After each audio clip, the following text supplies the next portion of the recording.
Praise the Lord. Hallelujah. യേശുവേ നന്ദി, യേശുവേ സ്തോത്രം, യേശുവേ ആരാധന. ഹല്ലേലൂയ. നമുക്കെല്ലാവർക്കും എഴുന്നേറ്റ് നിൽക്കാം. കൃപാസനം മരിയൻ ഉടമ്പടി ധ്യാനത്തിലേക്ക് നമ്മൾ ഭക്തിപൂർവ്വം പ്രവേശിക്കുകയാണ്. ഈശോയ്ക്ക് നമുക്ക് ഹൃദയത്തിൽ നന്ദി പറയാം. ദൈവപിതാവിനാൽ ആകർഷിക്കപ്പെട്ടിട്ട് പരിശുദ്ധ അമ്മ ജീവനോടെ പ്രത്യക്ഷയായ ഈ അൾത്താരയിൽ ഈ സമയം നമ്മളെ ഒരുമിച്ച് കൂട്ടിയ ദൈവപിതാവിൻ്റെ സ്നേഹത്തിന് നമുക്ക് ഹൃദയത്തിൽ നന്ദി പറയാം. 2004 ഡിസംബർ 7-ാം തീയതി ഉച്ചകഴിഞ്ഞ് 2:30 ഇതുപോലുള്ള ഒരു ആരാധന മതിയാണ് സമയ ഘടികാരം നെഞ്ചിൽ ചാർത്തി പരിശുദ്ധ ദൈവമാതാവ് ഈ അൾത്താരയിൽ പ്രത്യക്ഷയായിക്കൊണ്ട് ദുരന്തം ഉണ്ടാകുവാൻ പോകുന്നു, പ്രാർത്ഥിക്കണമെന്ന വലിയ ദൈവിക സന്ദേശം കൈമാറിയത്. ജീവിതത്തിൻ്റെ വലിയ വലിയ ദുരന്തമുഖങ്ങളിലായിരുന്നു കൊണ്ടാണ് നമ്മളും പരിശുദ്ധ അമ്മ ജീവനോടെ പ്രത്യക്ഷപ്പെട്ട ഈ അൾത്താരയിൽ വന്ന് പരിശുദ്ധ അമ്മയുടെ മധ്യസ്ഥതയിൽ ഉടമ്പടി എടുത്തുകൊണ്ട് ഈ ദുരന്ത മുഖങ്ങളെ അതിജീവിക്കുവാൻ, ദൈവകരുണ സ്വന്തമാക്കുവാൻ നോക്കി പാർക്കുന്നത്. ഈ ധ്യാനം നയിക്കുവാൻ പോകുന്ന കൃപാസനത്തിൻ്റെ സ്ഥാപക ഡയറക്ടറായ ബഹുമാനപ്പെട്ട VP ജോസഫ് അച്ഛനെ ഈ സമയം ദൈവപിതാവിൻ്റെ കരങ്ങളിൽ, പരിശുദ്ധ ദൈവമാതാവിൻ്റെ കരങ്ങളിൽ ഈ സമയം നമുക്ക് കൊടുത്ത് പ്രാർത്ഥിക്കാം. ഈശോയെ, ഈ ആരാധനയിലുടനീളം നീ തന്നെ അച്ഛനിലൂടെ ഞങ്ങളോട് സംസാരിക്കണമേ എന്ന് നമുക്ക് ഹൃദയത്തിൽ പ്രാർത്ഥിക്കാം.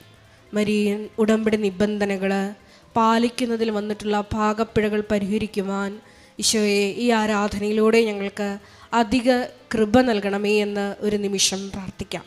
ഈശോയെ, ഞങ്ങളുടെ ജീവിതത്തിൽ കൃപ വന്നു നിറയുവാൻ തടസ്സമായി നിൽക്കുന്ന എല്ലാ ജീവിത മേഖലകളെയും, ഞങ്ങളുടെ ജീവിത നിലപാടുകളെയും ഈശോയെ ഈ ആരാധനയിലൂടെ ഞങ്ങൾക്ക് വെളിപ്പെടുത്തി തരണമേ എന്ന് പ്രത്യേകമായിട്ട് പ്രാർത്ഥിക്കാം.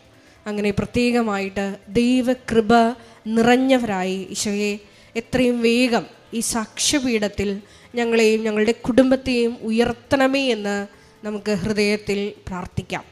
2015 മുതൽ കൃപാസനത്തിൽ വന്ന് തീർത്ഥാടക ഉടമ്പടി എടുത്തു പോയിട്ടുള്ള ഓരോ മക്കളെയും, അവരുടെ കുടുംബങ്ങളെയും, സ്ഥാപനങ്ങളെയും, അവരായിരിക്കുന്ന ഇടങ്ങളെയും, പ്രത്യേകമായിട്ട് അവരിപ്പോൾ കടന്നുപോയിക്കൊണ്ടിരിക്കുന്ന എല്ലാ ദുരന്തമുഖങ്ങളെയും പ്രത്യേകമായിട്ട് ഈ അൾത്താരയിൽ സമർപ്പിച്ച് പ്രാർത്ഥിക്കാം. മരിയൻ ഉടമ്പടി എടുത്തിട്ടും വിശ്വസ്താപൂർവം അത് പാലിക്കാൻ കഴിയാതെ വിഷമിക്കുന്ന മക്കളെയും ഈശോ എത്രയും വേഗം അവർ നിൻ്റെ ദൈവസ്നേഹം തിരിച്ചറിഞ്ഞ് ഈ ഉടമ്പടി നിബന്ധനകൾ പാലിക്കാനുള്ള വലിയ കൃപ ആ മക്കൾക്ക് കൊടുക്കണമേ എന്നും നമുക്കൊരു നിമിഷം പ്രാർത്ഥിക്കാം. 2020 മുതൽ ഓൺലൈനായി വിവിധ ഭൂഖണ്ഡങ്ങളിലായിരുന്നു കൊണ്ട് മരിയൻ ഉടമ്പടി എടുത്ത് പ്രാർത്ഥിക്കുന്ന ഓരോ മക്കളെയും പ്രത്യേകമായിട്ട് ഈ അൾത്താരയിൽ സമർപ്പിച്ച് പ്രാർത്ഥിക്കാം. അവരുടെ ജീവിത വിഷയങ്ങളെ ഈശോയെ ഏറ്റെടുക്കണമേ എന്ന് ഒരു നിമിഷം പ്രാർത്ഥിക്കാം. ഒപ്പം തന്നെ കൃപാസനത്തിൻ്റെ എല്ലാ ഓൺലൈൻ ശുശ്രൂഷകളിലൂടെയും നിയോഗങ്ങൾ സമർപ്പിക്കുന്ന മക്കളെയും, ഒപ്പം തന്നെ ഈ ഉടമ്പടി ആരാധന വിവിധങ്ങളായ സമയങ്ങളിൽ വിവിധങ്ങളായ സോഷ്യൽ മീഡിയ പ്ലാറ്റ്ഫോമുകളിലൂടെ പങ്കെടുത്ത് പ്രാർത്ഥിക്കുവാൻ പോകുന്ന മുഴുവൻ ദൈവമക്കളെയും ഈ അൾത്താരയിൽ സമർപ്പിച്ചുകൊണ്ട് പരിശുദ്ധ ദൈവമാതാവിൻ്റെ കരങ്ങളിൽ ഏൽപ്പിച്ചുകൊണ്ട് ദിവ്യകാരുണ്യനാഥനെ വരവേറ്റുകൊണ്ട് നമുക്ക് ഇരുകരങ്ങളെ ഉയർത്തി ഒരു നിമിഷം ശക്തമായി സ്തുതിക്കാം. ഹല്ലേലൂയ, ഹല്ലേലൂയ, ഹല്ലേലൂയ. മഹത്വം, മഹത്വം, ആരാധന, ആരാധന. നിന്റെ ശക്തി ഈ സമയം ഈ ആലയത്തിൽ പ്രകടമാക്കണമേ എന്ന് പ്രാർത്ഥിക്കുന്നു. ദൈവമാതാവിനൊപ്പം പ്രാർത്ഥിച്ച അപ്പോസ്തല സമൂഹത്തിലേക്ക് സെഹിയോൻ മാളികയിൽ ആത്മാവിന്റെ ശക്തി അയച്ചതുപോലെ ഞങ്ങളുടെ സമൂഹത്തിലേക്കും ഇപ്പോൾ ഈശോയെ ആത്മാവിന്റെ ശക്തി അയക്കണമേ എന്ന് പ്രാർത്ഥിക്കുന്നു. പുത്തൻ പെന്തക്കോസ്ത് അനുഭവം ഈ ആരാധനയിലൂടെ ഞങ്ങൾക്ക് ഓരോരുത്തർക്കും നൽകണമേ എന്ന് പ്രാർത്ഥിക്കുന്നു. ലോകത്തിന്റെ അതിർത്തികൾ വരെ എന്റെ സാക്ഷികളാക്കി ഞങ്ങളെ ഉയർത്തണമേ എന്ന് പ്രാർത്ഥിക്കുന്നു. Hallelujah, hallelujah. മഹത്വം, മഹത്വം. ദൈവപിതാവേ നന്ദി, ദൈവപിതാവേ മഹത്വം, ദൈവപിതാവേ ആരാധന. ഹല്ലേലൂയ, ഹല്ലേലൂയ, ഹല്ലേലൂയ, ഹല്ലേലൂയ.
യേശുവേ ആരാധന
പരിശുദ്ധ പരമദിവ്യകാരുണ്യത്തിന് നേരവും ആരാധനയും സ്തുതിയും പുകഴ്ചയും ഉണ്ടായിരിക്കട്ടെ. പരിശുദ്ധ പരമദിവ്യകാരുണ്യത്തിന് നേരവും ആരാധനയും സ്തുതിയും പുകഴ്ചയും ഉണ്ടായിരിക്കട്ടെ.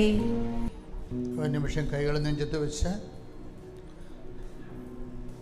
നമ്മൾ ദൈവത്തിൻ്റെ യഥാർത്ഥ സാന്നിധ്യത്തിൻ്റെ മുമ്പിൽ കർത്താവിൻ്റെ പ്രത്യേക അനുഗ്രഹം, അവിടുത്തെ ആകർഷണം, അവിടെ നിന്ന് നൽകിയ സ്നേഹത്തിൻ്റെ അവസരം, കർത്താവിൻ്റെ കൂടെ ആയിരിക്കാനുള്ള ദൈവവിളി, അതൊക്കെയാണ് ഈ നിമിഷത്തിൻ്റെ പ്രത്യേകത. ഈ നിമിഷത്തിൻ്റെ വിളിയും തിരഞ്ഞെടുപ്പും വിവേചിച്ച് മനസ്സിലാക്കിക്കൊണ്ട് കൃതജ്ഞതാനിർഭരമായ മനസ്സോടുകൂടി പ്രാർത്ഥനാപൂർവമായിരിക്കുക. ശ്രുതികട ഹല്ലേലൂയ. ഹല്ലേലൂയ ഹല്ലേലൂയ ഹല്ലേലൂയ ഹല്ലേലൂയ സ്തുതി ആരാധന ഹല്ലേലൂയ യേശുവേ നന്ദി യേശുവേ ആരാധന ഹല്ലേലൂയ ഹല്ലേലൂയ ഹല്ലേലൂയ ഹല്ലേലൂയ മഹത്വം ആരാധന ഹല്ലേലൂയ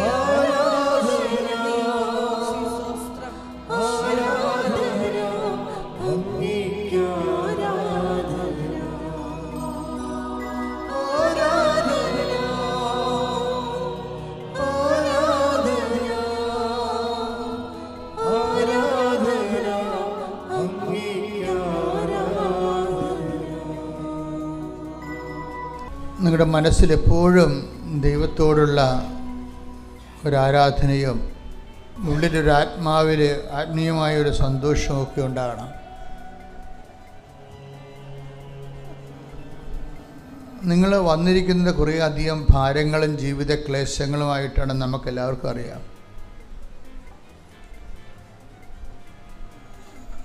പെട്ടെന്ന് അതിനെക്കുറിച്ച് ഓർത്ത് അതൊന്നും മാറ്റി വെക്കുന്നത് നല്ലതാണ്. ആരാധനയ്ക്ക് ഇതൊന്നും ആവശ്യമില്ല. ഒരു പക്ഷേ ആരാധന കഴിയുമ്പോൾ ഇതൊന്നും ഉണ്ടാകത്തില്ല. ആരാധനയ്ക്ക് നിങ്ങളുടെ അളഞ്ഞ മോന്ത ആവശ്യമില്ല. ആരാധന കഴിയുമ്പോൾ അതുണ്ടാകത്തുമില്ല. അപ്പോൾ സന്തോഷത്തോടെ വേണം കർത്താവിൻ്റെ തിരുസന്നിധിയിൽ നിമിഷങ്ങൾ എത്തിച്ചേരാൻ കഴിയുന്നതിന് നന്നാണ്. അത് ദൈവത്തോട് നന്ദി പറയണം. ഒരു മനുഷ്യൻ്റെ ഏറ്റവും വലിയ പുണ്യമെന്ന് പറയുന്നത് വിശ്വാസം തന്നെയാണ്. വിശ്വാസത്തിൻ്റെ കൈകൾ കൊണ്ടാണ് നമ്മൾ ദൈവത്തെ തൊടുന്നത്.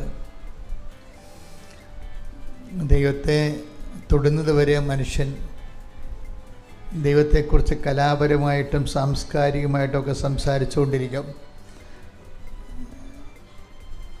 ദൈവത്തെ തൊട്ട് കഴിഞ്ഞാൽ പിന്നെ തൊടുന്ന കാര്യങ്ങളെ പറയത്തുള്ളൂ. ചില സമയത്ത് എനിക്ക് തോന്നാറുണ്ട്, പല ആധ്യാത്മിക ഗുരുക്കന്മാർ പോലും ഈ സാംസ്കാരികവും കലാപരവുമായ ആയിട്ടുള്ള ആധ്യാത്മിക വിഷയങ്ങൾ സംസാരിക്കുന്നതിൻ്റെ കാരണം അവർ ഒരറിവിൻ്റെ തലത്തിലേക്ക് കർത്താവിനെ ബൗദ്ധികമായൊരു അന്വേഷണത്തിൻ്റെ വസ്തു എന്ന രീതിയിൽ ദൈവത്തെ ചുരുക്കുന്നത് കൊണ്ടാണ് അനന്തമായ അന്വേഷണം നീണ്ടുപോകുന്നത്. ക്രിസ്തുവിനെ കണ്ടെത്തി കഴിഞ്ഞാൽ പിന്നെ അന്വേഷണമില്ല, പിന്നെ അനുഭവങ്ങൾ മാത്രമേ ഉള്ളൂ.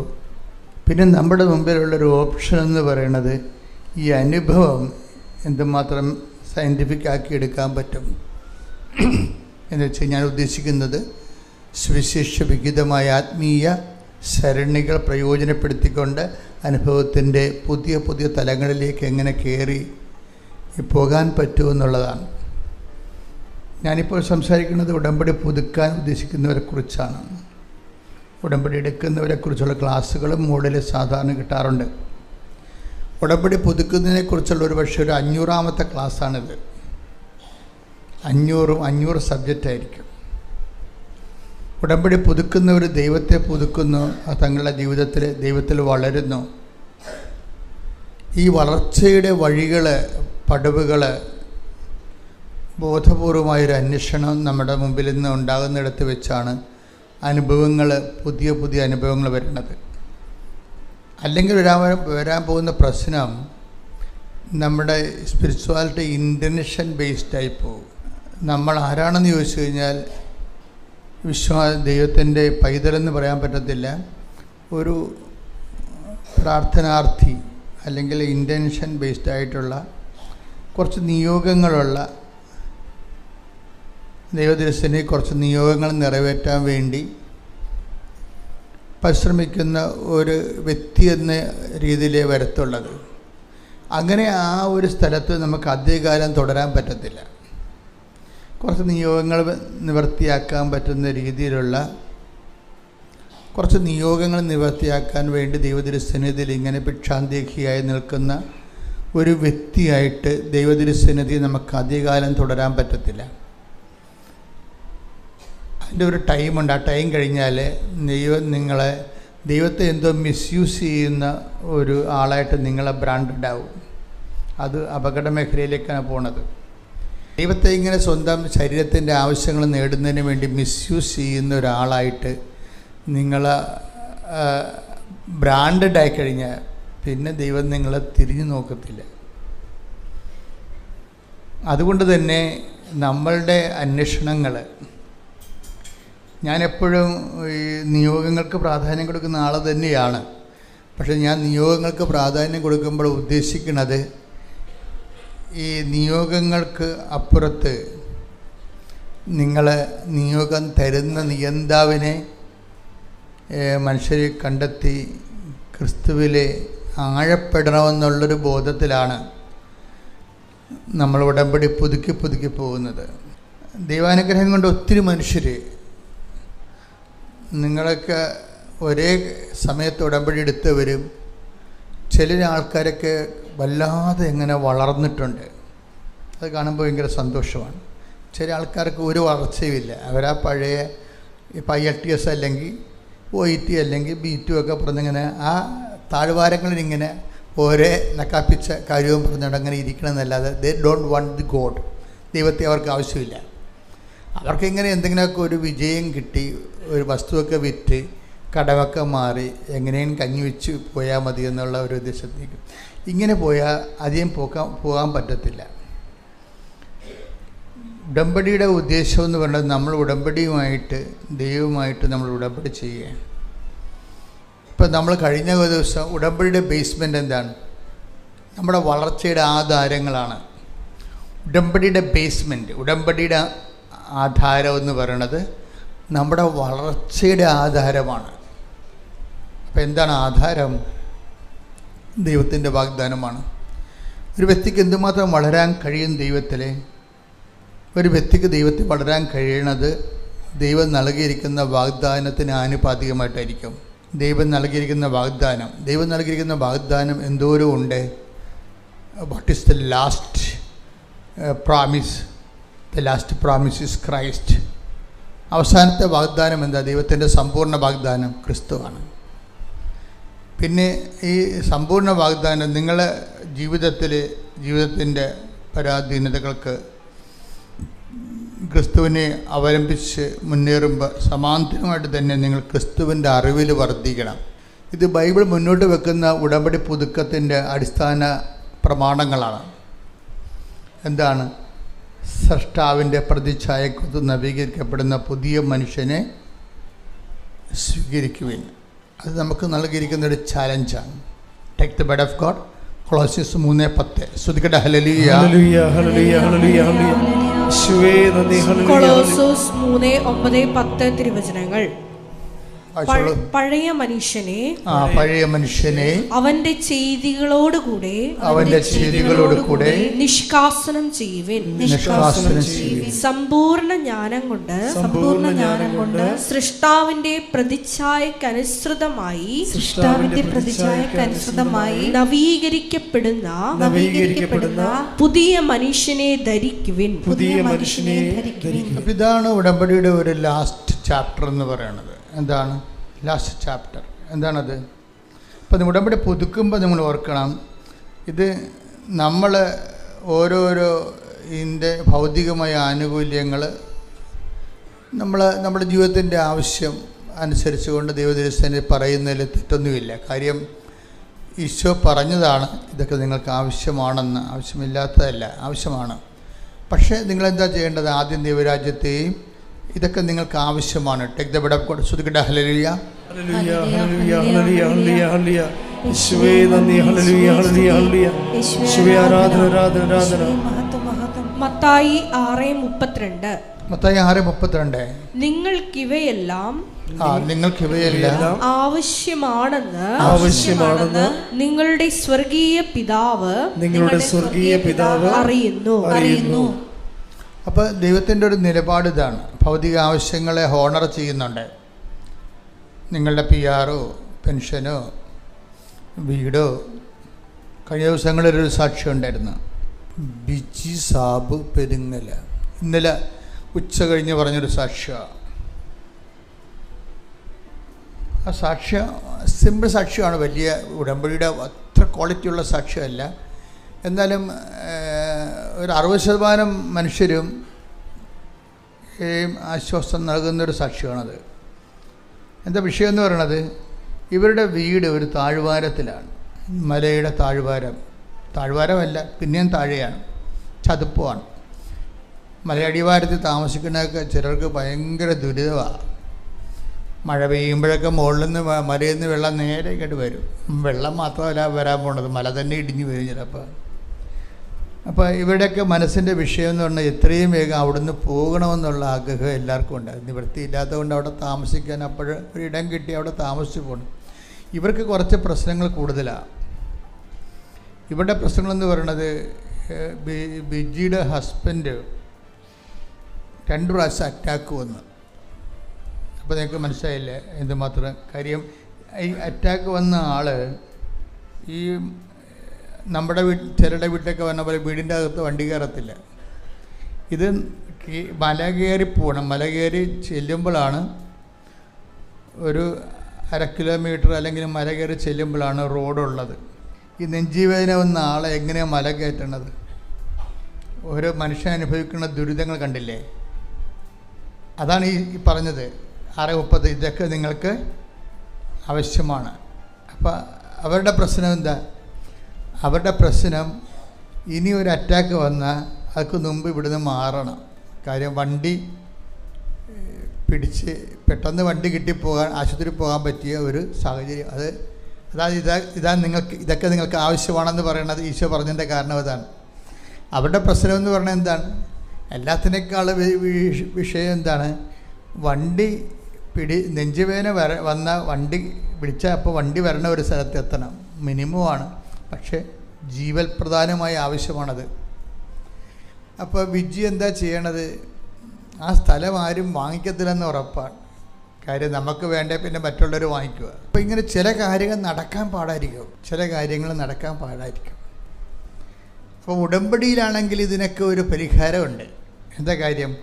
ഉടമ്പടിയിൽ നമ്മുടെ സാധാരണ ഒരു മനുഷ്യനെ ഈ എക്സ്പ്രഷൻസ് ഓഫ് ഫെയ്ത്ത്,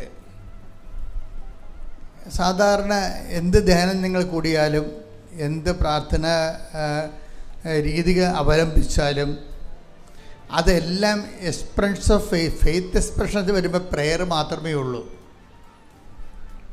പ്രെയർ മാത്രമേ ഉള്ളൂ. ഒന്നെങ്കിൽ ഒരു പുതിയ പുസ്തകം ആ ധ്യാനകേന്ദ്രത്തിൻ്റെ ഒരു പുതിയ പ്രാർത്ഥനാ പുസ്തകം കൂടി കിട്ടും, അതിൽ കുറച്ച് പുതിയ ഇൻറ്റൻഷൻസ് കൂടി ഉണ്ടാകുമെന്നും, പിന്നെ ഒരു ഉപവാസമോ അല്ലെങ്കിൽ ഒരു മധ്യസ്ഥ പ്രാർത്ഥന, ഇതൊക്കെയായിട്ടാണ് ഈ സംഭവം അവസാനിക്കുന്നത്. പക്ഷേ എല്ലാം ഹരിച്ച് കുണിച്ച് നോക്കിക്കഴിഞ്ഞാൽ എന്ത് ഗ്രോത്ത് ഉണ്ടായി? ആ പ്രെയർ മേഖലയിൽ ആണൊരു ഗ്രോത്ത് ഉണ്ടായിരിക്കുന്നത്, പ്രാർത്ഥനയിലാണ്. വിശ്വാസത്തിൻ്റെ എക്സ്പ്രഷൻസിൽ പ്രാർത്ഥനയ്ക്ക് എത്ര % ഔട്ട്പുട്ടുണ്ട്? എനിക്ക് തോന്നുന്ന ഒരു 25% ഉള്ളൂ. വിശ്വാസത്തിൻ്റെ എക്സ്പ്രഷൻ, വിശ്വാസത്തിലാണല്ലേ വിഷയം മുഴുവൻ ഇരിക്കുന്നത്.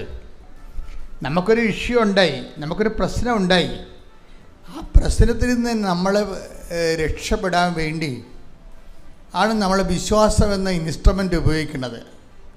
അതിൻ്റെ എക്സ്പ്രഷൻസ് എന്താണ്? ഫസ്റ്റ് എക്സ്പ്രഷൻസ് എന്താണ്? വിശ്വാസത്തിൻ്റെ ആദ്യത്തെ പ്രകടരൂപം എന്താണ്? പ്രകടരൂപം പ്രാർത്ഥനയാണ്, അല്ലേ? അപ്പോൾ ചിലരെന്ത് ചെയ്യുമെന്ന് വെച്ച് കഴിഞ്ഞാൽ പ്രാർത്ഥനയുടെ എണ്ണം കൂട്ടും, അല്ലേ? ചിലർ പറയും ഞാൻ വിശ്വാസ പ്രമാണം 51 പ്രാവശ്യം ചൊല്ലി എന്നൊക്കെ പറയത്തില്ലേ. അപ്പോൾ പ്രാർത്ഥനയുടെ എണ്ണം കൂട്ടി, നിങ്ങൾ പ്രാർത്ഥനയുടെ എണ്ണം കൂട്ടിയാലും കർണക്കൊന്ത 100 പ്രാവശ്യം ചൊല്ലിയാലും നിങ്ങൾ ചെയ്യണതെന്താ?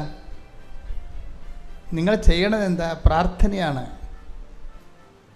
ഇപ്പം ഒരു സാധനം തന്നെ കുടിക്കാമെന്ന് വെച്ച് കഴിഞ്ഞാൽ അതിൻ്റെ അകത്ത് പൊട്ടാസ്യം ഉണ്ടാവും, ഫോസ്ഫേറ്റ് ഉണ്ടാവും, ചിലപ്പോൾ മറ്റ് മിനറൽസൊന്നും ഉണ്ടാകത്തില്ല. മനസ്സിലായില്ലേ? ഇപ്പോൾ പാല് തന്നെ കുടിക്കാൻ, പാല് മാത്രം കുടിച്ചുകൊണ്ട് ഒരാൾക്ക് ജീവിക്കാൻ പറ്റുക? കുറച്ച് കഴിയുമ്പോൾ കൊളസ്ട്രോൾ ഒന്ന് ചത്തുപോകും.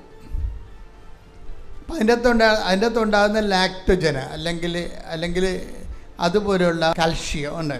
ഇപ്പം കാൽഷ്യം മാത്രമാണ് പാല് മാത്രമാണ് ഒരു മനുഷ്യൻ കുടിക്കണമെന്നുണ്ടെങ്കിൽ എല്ല് മാത്രം ഉറച്ചിരിക്കും, മറ്റേ ഈ പേശികളെല്ലാം കിളുകളാണെന്നും പറഞ്ഞിരിക്കും.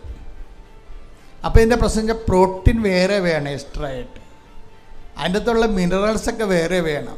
പ്രാർത്ഥനയ്ക്കുണ്ടാകുന്ന ഒരു പ്രോബ്ലം എന്ന് പറയുന്നത് അതിൻ്റെ അകത്ത് ദൈവസ്നേഹമുണ്ട്, ദൈവവിശ്വാസമുണ്ട്, പ്രത്യാശയുണ്ട്, ഇത്രയും പുണ്യങ്ങളൊക്കെ അതിൻ്റെ അകത്തുണ്ട്. പക്ഷേ ഉള്ള പ്രോബ്ലം എന്ന് വെച്ചിട്ടുണ്ടെങ്കിൽ ഇതുകൊണ്ട് ദൈവത്തിന് എന്താണ് നേട്ടം എന്നുള്ള വിഷയത്തിൽ വെച്ചാണ് പ്രാർത്ഥന മടങ്ങണത്. തിരിച്ചിങ്ങനെ കമ്പി മടങ്ങണ പോലെ മടങ്ങും. അതാണ് ഈ പ്രാർത്ഥനയുടെ പോയിൻ്റ് കുറയാൻ കാര്യം. നിങ്ങൾക്ക് പ്രാർത്ഥന എണ്ണം കൂട്ടിയാലും, വിശ്വാസപ്രമാണം 10,000 പ്രാവശ്യം ചൊല്ലിയാലും, പ്രാർത്ഥന എണ്ണം കൂട്ടിയാലും, ഈ അതിനകത്ത് വിശ്വാസം, പ്രത്യാശ, സ്നേഹം എന്ന ദൈവിക പുണ്യങ്ങളൊക്കെ ഇതിനകത്തുണ്ടെങ്കിലും ദൈവത്തിന് ഇത് എന്തുകൊണ്ട് എന്താ പ്രയോജനം എന്നുള്ള വിഷയം വരുമ്പോൾ 0 മാർക്ക് വരും. കാര്യം ഒരു പ്രയോജനം ഉണ്ടാകത്തില്ല. എന്താ കാരണം വെച്ച് കഴിഞ്ഞാൽ ഇതിനെല്ലാം പ്രയോജനം ഉണ്ടാകണമെന്നുണ്ടെങ്കിൽ നിങ്ങളുടെ അതോറിറ്റി വർദ്ധിക്കണം, നിങ്ങളുടെ ആധികാരികത വർദ്ധിക്കണം. ആധ്യാത്മികത എന്ന് പറയുന്നത് കുറച്ച് കഴിയുമ്പോൾ അതിൻ്റെ പേര് അധികാരമെന്നായിട്ട് മാറും. ആധ്യാത്മികത വളർന്നു കഴിഞ്ഞാൽ ആധ്യാത്മികത അതോറിറ്റിയായിട്ട് മാറും. നമ്മൾ കാണുന്ന ഭൗമിക അധികാരമല്ല, ദൈവികമായ ഒരു അധികാരം വരും. എന്നുവെച്ചാൽ ദൈവത്തിൻ്റെ വക്താവായി നിന്നുകൊണ്ട് സംസാരിക്കാനുള്ള അനുവാദം ദൈവം തരും നമുക്ക്. അതുകൊണ്ടാണ് ചില ആൾക്കാർ, ഇപ്പോൾ കഴിഞ്ഞ ദിവസം 2-3 കൊല്ലം മുമ്പ് ഒരു സാക്ഷ്യം ഞാൻ കേട്ടു. അപ്പോൾ ഈ ചേർത്തല എന്ന് പറഞ്ഞ സ്ഥലമുണ്ട് ഇവിടെ. ചേർത്തല ആശുപത്രിയിൽ ഒരു പ്രേക്ഷിത നിൽക്കാൻ അവിടെ എന്തോ കാര്യത്തിന് ഈ പത്രം കൊടുക്കാനൊക്കെ ചെന്നതാണ്. അപ്പോൾ ഒരു പെങ്കൊച്ചിനെ അവിടെ കണ്ടു. അപ്പോൾ ഈ പ്രേക്ഷിത ഇവരെ നേരത്തെ കണ്ടിട്ടില്ല. പക്ഷേ എന്നാലും പ്രേക്ഷിത ഈ പത്രം കൊടുക്കുന്നതിനിടയ്ക്ക് ഈ മകളോട് ചോദിച്ച്, മകളെ നീ എന്തിനാണ് വന്നത് ഇവിടെ എന്ന് ചോദിച്ചു. ഒരു കാര്യമില്ല ചോദിക്കാൻ, ആശുപത്രി വന്നവരോടൊക്കെ നമ്മൾ ചെല്ലുമ്പോൾ എന്തിനാണ് വന്നതെന്ന് ചോദിച്ചാൽ എങ്ങനെ ഇരിക്കും പരിപാടി. പക്ഷേ ആ പ്രേക്ഷിതയ്ക്ക് ഇവരോട് അങ്ങനെ ചോദിക്കാൻ തോന്നി, മകളെ നീ എന്തിനാണ് ഇവിടെ വന്നത്? മിണ്ടുന്നില്ലേ? മിണ്ടത്തില്ല. ഇവള് അവിടെ നിൽക്കുന്ന വേറൊരു സ്ത്രീയുടെ മുഖത്തേക്ക് നോക്കുകയാണ്. അവരും മിണ്ടണില്ല. ഇവരുടെ ആൻറ്റിയാ മറ്റിയാണ്, അമ്മയുടെ അനിയെത്തിയ എന്തോ സംഭവമാണ്. അവരും മിണ്ടണില്ല. എന്തിനാണ്? ഇവളുടെ ആദ്യത്തെ കുഞ്ഞ് ജനിച്ചിട്ട് ഒരു 4 മാസമേ ആയുള്ളൂ. അതിന് മുമ്പ് തന്നെ കുഞ്ഞിൻ്റെ പാല് കുടി തീരുന്ന മുമ്പ് തന്നെ അടുത്ത കുഞ്ഞിനെ പ്രഗ്നൻ്റായി. അങ്ങനെ അവർ പ്രതീക്ഷിച്ചില്ല. അത് പ്രതീക്ഷിച്ചില്ല. സാധാരണ പാൽ കൂടി തീരുമ്പോഴല്ല കുഞ്ഞുങ്ങളെയൊക്കെ രണ്ടാമത്തെ കുഞ്ഞിനെയൊക്കെ കിട്ടുന്നത്. ഇത് അതുക്കും മുമ്പ് പ്രഗ്നൻ്റായി. അപ്പോൾ ഇതിന് ഏക്കത്തില്ല ആരും ഏക്കണില്ല. ഈ രണ്ടാമത്തെ പ്രസവം എവിടെയാണ് വരേണ്ടത്? സാധാരണഗതി ചെറുക്കൻ്റെ വീട്ടിലാണ് വരേണ്ടത്. അപ്പോൾ ചെറുക്കൻ്റെ അമ്മ ഈ പ്രസവം ഏക്കത്തില്ല. എന്താ കാര്യം? അവരുടെ മകൾ പ്രസവിക്കാൻ വേണ്ടി അവിടെ ഒന്നിപ്പുണ്ട്. നമ്മൾ എന്തെല്ലാം ആശയങ്ങൾ പറഞ്ഞാലും ജീവിത സാഹചര്യങ്ങൾ എന്ന് പറയുന്നത് ഭയങ്കരമാണ്. ശരിക്കും പറഞ്ഞാൽ അവരെ കുറ്റം പറയാൻ പറ്റത്തില്ല. അമ്മായിയും ചെറുക്കൻ്റെ അമ്മനെ കുറ്റം പറയാൻ പറ്റത്തില്ല. കാര്യം എന്താണ്? അവരുടെ മകൾ പ്രസവിക്കാൻ വേണ്ടി വന്നിപ്പുണ്ട്. അപ്പോഴാണ് മരുമകൾ രണ്ടാമതും ഗർഭമായിരിക്കുന്നത്. അപ്പോൾ അവർ പറഞ്ഞ് ഇതിവിടെ നടക്കത്തില്ലെന്ന് പറഞ്ഞു. അപ്പോൾ പിന്നെ എന്ത് ചെയ്യുന്നു? ഇവൾ ഇവിടുത്തെ വയറുമായിട്ട് ഇവളുടെ അമ്മയെടുത്ത് പോയി. അമ്മയെടുത്ത് ചെല്ലുമ്പോൾ അമ്മയുടെ മോന്ത അപ്പം തന്നെ മാറി. അത് തുലാമാസത്തിലെ കാർമേഘം വെക്കണ പോലെയായി. എന്താ കാര്യം? ഇവളുടെ അമ്മ പറയണത്, നിന്നെ ഇവിടെ പ്രസവിക്കാൻ കൊണ്ടുപോകുന്ന നിർത്തിയതിൻ്റെ പേരിൽ എനിക്ക് 80,000 രൂപ കടമുണ്ട്. അതാണ് വിഷയം. ആരെയും കുറ്റം പറയാൻ പറ്റത്തില്ല. ഇത് ഇവരെ കുറ്റം പറയാൻ പറ്റുമോ? ഞാൻ സേവയിൽ പോയാലേ ഈ കടം തീർക്കാൻ പറ്റത്തുള്ളൂ. അപ്പോൾ എനിക്ക് സേവയിൽ പോകണം. അല്ലെങ്കിൽ പിന്നെ എന്ത് ചെയ്യും? നീ ഇവിടെ വന്ന് പ്രസവിക്കാൻ പോയാൽ 160 പിന്നെ 2 ലക്ഷം രൂപ കടമാവും. ഞാനെങ്ങനെ വിട്ടാനാ? അപ്പോൾ ഇവർ രണ്ടുപേരും പറഞ്ഞത് ശരിയാ. ജീവിതത്തെ അതിൻ്റെ രീതികൾ നോക്കുമ്പോൾ നമുക്ക് മനസ്സിലാകും. ഇതൊക്കെ അതാണ് ഈ കർത്താവ് പറഞ്ഞത്. ഇതൊക്കെ നിങ്ങൾക്ക് മനുഷ്യനെ സഹായിക്കുന്ന എല്ലാം മനുഷ്യൻ്റെ അവസ്ഥകളാണത്. ഒരു മനുഷ്യനെ ഇതിൻ്റെ അടുത്ത് നമുക്ക് കുറ്റം പറയാൻ പറ്റത്തില്ല. പെണ്ണിൻ്റെ അപ്പനെയും പറയാൻ പറ്റത്തില്ല, പെണ്ണിൻ്റെ അമ്മനെയും പറയാൻ പറ്റത്തില്ല, ചെറുക്കൻ്റെ അമ്മനെയും പറയാൻ പറ്റത്തില്ല. ചെറുക്കൻ നമുക്ക് വേറെയും പ്രശ്നമുണ്ട്. അവിടെ വെള്ളമില്ല, കുറവാണ് വെള്ളം. ഈ മുനിസിപ്പാലിറ്റിയിൽ നിന്ന് പഞ്ചായത്തിൽ നിന്ന് തന്നെ വെള്ളമാണ്. അത് പിടിച്ച് വെച്ചിട്ട് അത് പൈപ്പിൽ വെള്ളം വരുമ്പോൾ 100 പേര് പൈപ്പ് തുറന്നിട്ട് ഇങ്ങനെ നൂല് പോലെ വെള്ളം വരും. അപ്പോൾ ഈ പ്രസവക്കാരൊക്കെ എങ്ങനെയാണ് ഈ വെള്ളം കിട്ടി ആവശ്യമായ വെള്ളം കിട്ടണത്? അപ്പോൾ അവർക്ക് മടുത്ത് അവർ വേറെ എവിടെയോ കിണറ്റിപ്പൊക്കെ കോരിയൊക്കെയാണ് ആദ്യത്തിന് പറഞ്ഞു വിട്ടത്. അപ്പോൾ ഇങ്ങനെയൊക്കെ ഉള്ള സങ്കടങ്ങളിൽ ഉള്ള മനുഷ്യരാണ് ഇവരെല്ലാവരും. നമുക്കിവരെ ആരെയും കുറ്റം പറയാൻ പറ്റത്തില്ല. ഇവിടെയൊക്കെ കാര്യത്തിൽ ദൈവം ഒരു തീരുമാനം എടുക്കുക എന്നല്ലാതെ, പിന്നെ ദൈവമാണെങ്കിൽ ഇങ്ങനെയുള്ള എല്ലാ വിഷയവും അതാണ് അങ്ങനെ പറയണത്. 6:32 കണ്ട എന്താ പറയണത്? എന്ത് മനോഹരമായ വചനമാണത്! ഇതൊക്കെ നിങ്ങൾക്ക് ആവശ്യമാണെന്ന് എൻ്റെ സ്വർഗ്ഗസ്ഥനായ പിതാവ് അറിയുന്നു. അതെനിക്ക് ഭയങ്കരമായൊരു വചനമാണ്. അത് കർത്താവിനൊരു കൈയടിച്ച് നിങ്ങൾ കർത്താവിന് നന്ദി പറയുക. ഹല്ലേലൂയ, ഹല്ലേലൂയ, ഹല്ലേലൂയ, ഹല്ലേലൂയ, ഹല്ലേലൂയ. യേശുവേ നന്ദി, യേശുവേ ആരാധന. യേശുവേ ഞങ്ങൾക്ക് വേണ്ടതെല്ലാം തരുന്ന സ്വർഗ്ഗീയ പിതാവിന്റെ സ്നേഹത്തിന് നന്ദി പറയുന്നു. ഹല്ലേലൂയ.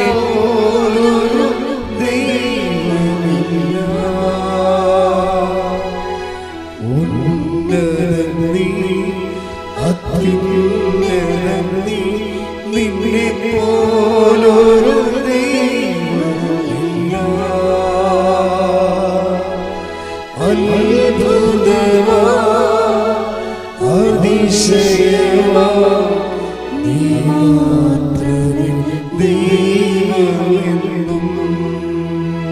ഈ മനുഷ്യാവസ്ഥകളെ, ഇതൊക്കെ ഇങ്ങനെയുള്ള മനുഷ്യാവസ്ഥകളെ ദൈവം വളരെ കൃത്യമായി ഈ മനുഷ്യാവസ്ഥകൾ കർത്താവിൻ്റെ കൺമുമ്പിലേക്ക് ഇത് എഴുതി വെക്കുമ്പോൾ ഇതിന് ഭയങ്കരമായ രീതിയിൽ മാറ്റങ്ങളുണ്ടാവും. ഉടമ്പടിയിലാണെങ്കിൽ ഇതിന് 1000 പരിഹാരമാണ് വരണത്. പക്ഷെ ഞാനിപ്പോൾ പറഞ്ഞു വരേണ്ട കാര്യം, ഇപ്പോഴേ ഈ ചെറുക്കൻ്റെ അമ്മയെ ഉപേക്ഷിച്ച് പെണ്ണിൻ്റെ അമ്മയെ ഉപേക്ഷിച്ച് പിന്നെ ചെറുക്കനോട് പറഞ്ഞപ്പോഴേ ഇത് നടക്കത്തില്ല കേട്ടോ, എന്ത് ചെയ്യുമെന്ന് ചോദിച്ചാൽ പറഞ്ഞു നീ അതിനെക്കൊണ്ട് കളയാൻ പറഞ്ഞു. അങ്ങനെ ആഞ്ചിനെ ചട്ടം കെട്ടി അബോർഷന് വേണ്ടി ഗവൺമെൻറ് ആശുപത്രി വന്നിരിക്കുക. ഇതാണ് വിഷയം. ആരെയും കുറ്റം പറയാൻ പറ്റത്തില്ല. പക്ഷേ കൊച്ച് ഒരു ജീവൻ വഴിയാധാരമായി. ഇതിൻ്റെ റിസ്ക് ആർക്കും എടുക്കാൻ പറ്റണില്ല. ചെറുക്കൻ്റെ വീട്ടിലെടുക്കാൻ പറ്റണില്ല, പെണ്ണിൻ്റെ വീട്ടിലെടുക്കാൻ പറ്റുന്നില്ല. കൊച്ചിനെ കൊല്ലാൻ അവർ തീരുമാനിച്ചു. അപ്പം ചില ആൾക്കാർക്ക് ഈ ഇരുന്ന് പെട്രോളിനൊരു പ്രശ്നമുണ്ട്. പെട്രോള് ഇങ്ങനെ ഇരിക്കുമ്പോൾ അതിങ്ങനെ ഇരുന്ന് ആവിയായി പോകും. ഇതുപോലെ മനുഷ്യന്മാർക്ക് ഇരുന്ന് ആധ്യാത്മിക ശൈത്യം സംഭവിക്കും. അതായത് ദൈവം നമ്മുടെ ഉയർച്ചയ്ക്ക് വേണ്ടി തരുന്ന സംഭവങ്ങളെ ചില ആൾക്കാർ അത് താഴ്ചക്കാക്കി മാറ്റിക്കളയും. ഇപ്പോൾ എല്ലാവരും തോറ്റില്ലേ ഇതിൻ്റെ അകത്ത്? ഒരു കുഞ്ഞ് ജനിക്കാൻ പോണെന്ന് കണ്ടപ്പോഴേ എല്ലാവരും കൈ ഒഴിഞ്ഞതിൻ്റെ അകത്ത്. ഇനി ഇവർ പള്ളിയിൽ പോവുകയും ചെയ്യും, കുമ്പസാരിക്കുകയും ചെയ്യും, കുർബാന സ്വീകരിക്കുകയും ചെയ്യും, പറഞ്ഞ ഉടമ്പടി പുതുക്കുകയും ചെയ്യും. ഇവരുടെ ജീവിതവും ഉടമ്പടിയും തമ്മിൽ ടാലിയാകണില്ല. അതാണ് പ്രശ്നം. ഇതൊക്കെ ഭംഗിവാക്ക് പറഞ്ഞെങ്കിലും ഒരു കുരിശ് വന്നപ്പോൾ അവർ കർത്താവിനെ മറന്നു. അതാണ് വിഷയം. കർത്താവിനെ മറന്നു. ഇതിൻ്റെ അകത്ത് പറയണത് ഉള്ള ഈ വിഷയം എന്ന് വെച്ച് കഴിഞ്ഞാൽ, അതായത് ഇരുന്ന് നമ്മുടെ ജീവിതത്തിൽ ഒരു വിഷയം വന്നാൽ ദൈവത്തോട് 500 കാര്യം ചോദിക്കും, ദൈവം നമ്മളോട് ഒരു കാര്യം ചോദിക്കും. അതാണ് വിഷയം. ദൈവത്തോട് നമ്മൾ 500 കാര്യം ചോദിക്കും, ദൈവം നമ്മൾ ഒരു കാര്യം ചോദിക്കും. ഞാൻ 500 കാര്യം നിങ്ങൾക്ക് സാധിച്ചു തരാം, പക്ഷെ എനിക്ക് നിങ്ങളോടൊരു ആവശ്യമുണ്ട്. ആ കുഞ്ഞിനെ കൂടി ഒന്ന് അക്കോമഡേറ്റ് ചെയ്യണം. ഒന്നെന്ന് പറഞ്ഞവർ 500 കാര്യം വാങ്ങിച്ചുകൊണ്ടിരിക്കും, പക്ഷെ ഒരു കാര്യം ചെയ്യത്തില്ല. ഇതാണ് ഇരുന്ന് അധികാരം പോണവർ. പല ആൾക്കാർക്ക് ഉണ്ടാകുന്ന ഒരു ആധ്യാത്മിക ദുരന്തം ഇതാണ്. വെറുതെ ഇരുന്ന് ആധ്യാത്മിക അധികാരം നഷ്ടപ്പെടും. വെറുതെ ഇരുന്ന് നിങ്ങളൊന്ന് ഒരു കൊല്ലം വെറുതെ ജീവിച്ചാൽ മതി, നിങ്ങൾക്ക് കഴിഞ്ഞ കൊല്ലം ഉണ്ടായ പവർ ഇന്നും ഉണ്ടാകത്തില്ല. നിങ്ങൾക്കിങ്ങനെ ഒരു കൊല്ലം വെറുതെ ജീവിച്ചാൽ മതി, ഒന്നും ചെയ്യാതെ ജീവിച്ചാൽ മതി. പക്ഷെ ഇരുന്ന് നമ്മുടെ പവർ പോകും. എന്താ കാര്യം? നമുക്ക് ദൈവം തരുന്ന ഡെയിലി ബ്രെഡ്, അന്നു വേണ്ട ആഹാരം പോലെ തരുന്ന സാധനങ്ങൾ നമ്മൾ അതിനെ തട്ടിക്കളയും. ഇത് കാരണം ബൈബിൾ എന്ത് പറയും? ബൈബിൾ പറയും, നിങ്ങൾ സൃഷ്ടാവിൻ്റെ പ്രതിച്ഛായക്കകത്ത് നവീകരിക്കപ്പെടുന്ന പുതിയ മനുഷ്യരാകണമെന്ന് പറയും. ഈ പഴയ മനുഷ്യന്മാരാണ് ഇത് തട്ടിക്കളയണത്. അപ്പോൾ പഴയ മനുഷ്യരായി കഴിഞ്ഞാലുള്ള കുഴപ്പമെന്ന് വെച്ച് കഴിഞ്ഞാൽ, ദൈവം ഉദ്ദേശിക്കുന്നത് നമുക്ക് ആനുകൂല്യങ്ങൾ തരുമ്പോൾ തന്നെ അടുത്ത ആനുകൂല്യം തരുന്നതിന് മുമ്പ് നമ്മളോട് പറയും, നിങ്ങളെന്ത് ചെയ്യണം? ആ പഴയ മനുഷ്യനെ മാറ്റാൻ പറയും. ഇപ്പം നമ്മളെയുള്ള പ്രശ്നം വെച്ച് കഴിഞ്ഞാൽ, പഴയ മനുഷ്യൻ ആണ് പിന്നെയും വരണത്. നിങ്ങൾ 45-ാമത്തെ വയസ്സിൽ എന്ത് സ്വഭാവം കാണിച്ചിരുന്നോ അത് തന്നെയാണ് 65-ാമത്തെ വയസ്സിലും കാണിക്കണത്. ആപ്പിശിക്കും, അതുപോലെ അർത്ഥയ്ക്കുപ്പ് തെക്കാത്ത പരിപാടികളും, ആൾക്കാരോട് മാന്യതയില്ലാതെ സംസാരിക്കണതും. 45-ാമത്തെ വയസ്സിൽ എങ്ങനെ സംസാരിച്ചു അത് തന്നെ 65-ാമത്തെ വയസ്സ് സംസാരിക്കണമെങ്കിൽ ഗ്രോത്തില്ല. ഇതിൻ്റെ അകത്ത് ഇത് ഗ്രോത്തില്ല. അതുകൊണ്ടാണ് ബൈബിൾ പറയണത്, എന്ത് ചെയ്യണം? നിങ്ങൾ സൃഷ്ടാവിൻ്റെ പ്രതിച്ഛായക്കൊത്ത് നവീകരിക്കപ്പെടുന്ന പുതിയ മനുഷ്യനെ, എന്ത് പറയും? പഴയ മനുഷ്യനെ.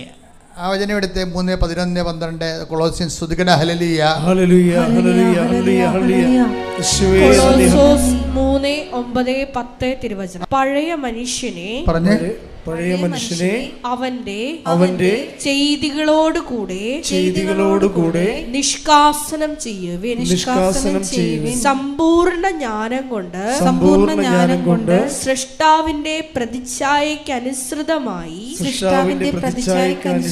നവീകരിക്കപ്പെടുന്ന പുതിയ മനുഷ്യനെ ധരിക്കുവിൻ. ബൈബിൾ മുന്നോട്ട് വയ്ക്കുന്ന ഒരു മൻഡേറ്ററി ആയിട്ടുള്ള ഒരു കമാൻഡെന്ന് പറയണത്, നിങ്ങൾ ക്രൊണോളജിക്കലായിട്ട്, അതായത് വർഷത്തിനൊപ്പം വയസ്സ് വർദ്ധിച്ചു വരുമ്പോൾ ആ പഴയ മനുഷ്യനെ അതിൻ്റെ ചെയ്തികളോട് കൂടെ ദൂരെ എറിയണം. അല്ല ഉടമ്പടിയുടെ കളറ് മാറ്റിയിട്ട് കാര്യമില്ല. അവിടെ വിഷയം. ഉടമ്പടി പുതുക്കുന്നവർ പ്രത്യേകം ശ്രദ്ധിക്കണം. പുതുക്കുമ്പോൾ ദൈവം ഉദ്ദേശിക്കുന്ന ഒരു പുതുക്കലുണ്ട്. അത് പേപ്പറിൻ്റെ പുതുക്കലല്ല, മറിച്ച് എന്താണ്? സ്വഭാവത്തിൻ്റെ പുതുക്കലാണ്. ഈ സ്വഭാവം ഒരു ഭയങ്കര സീരിയസാണ്. കഴിഞ്ഞ കൊല്ലം കഴിഞ്ഞ മാസം അതിനെക്കുറിച്ച് കണ്ടിരുന്നു. കാര്യം ബൈബിൾ പറയണത് നമ്മുടെ സ്വഭാവം എന്താണെന്നൊന്ന് ബൈബിള് പറയണതിന് മുമ്പ് പറയും, നിങ്ങൾ ദൈവസ്വഭാവത്തിലേക്ക് വരാൻ പറയും. നിങ്ങൾ നമ്മുടെ സ്വഭാവം എന്താണെന്നതിനെക്കുറിച്ച് അഡ്രസ്സ് ചെയ്യുന്നതിന് മുമ്പ് ബൈബിൾ വളരെ പോസിറ്റീവായിട്ട് പറയും, നിങ്ങൾ ദൈവസ്വഭാവത്തിലേക്ക് വരാൻ പറയും. അത് 2 പത്രോസിന്റെ 1:4 വായിച്ചേ.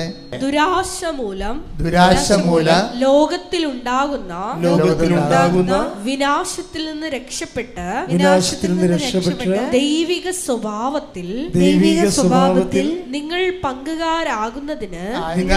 ഇത് വിഷയം കണ്ട എന്താ പറഞ്ഞിരിക്കുന്നത്? ദുരാശ മൂലം ഒന്ന് പറഞ്ഞ ദുരാശ മൂലം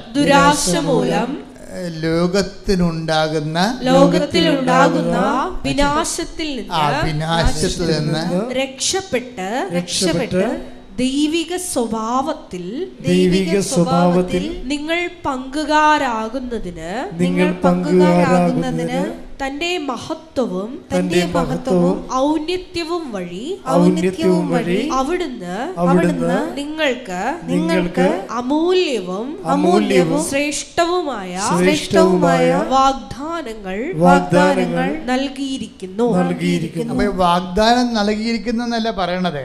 2 പത്രോസിലെ 1:4 വാഗ്ദാനം നൽകിയിരിക്കുന്നു. വാഗ്ദാനം എന്ന് പറഞ്ഞാൽ എന്താ?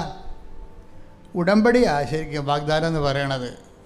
ഉടമ്പടി നൽകിയിരിക്കുന്നതാണ് പറയണത്. അപ്പം അതറിയണമെങ്കിലേ, അതായത് നമ്മുടെ സങ്കീർത്തനം 105 എടുത്തേ, 105:8 എടുത്തേ. ശ്രുതിക്കട്ടെ. ഹല്ലേലൂയ, ഹല്ലേലൂയ, ഹല്ലേലൂയ, ഹല്ലേലൂയ.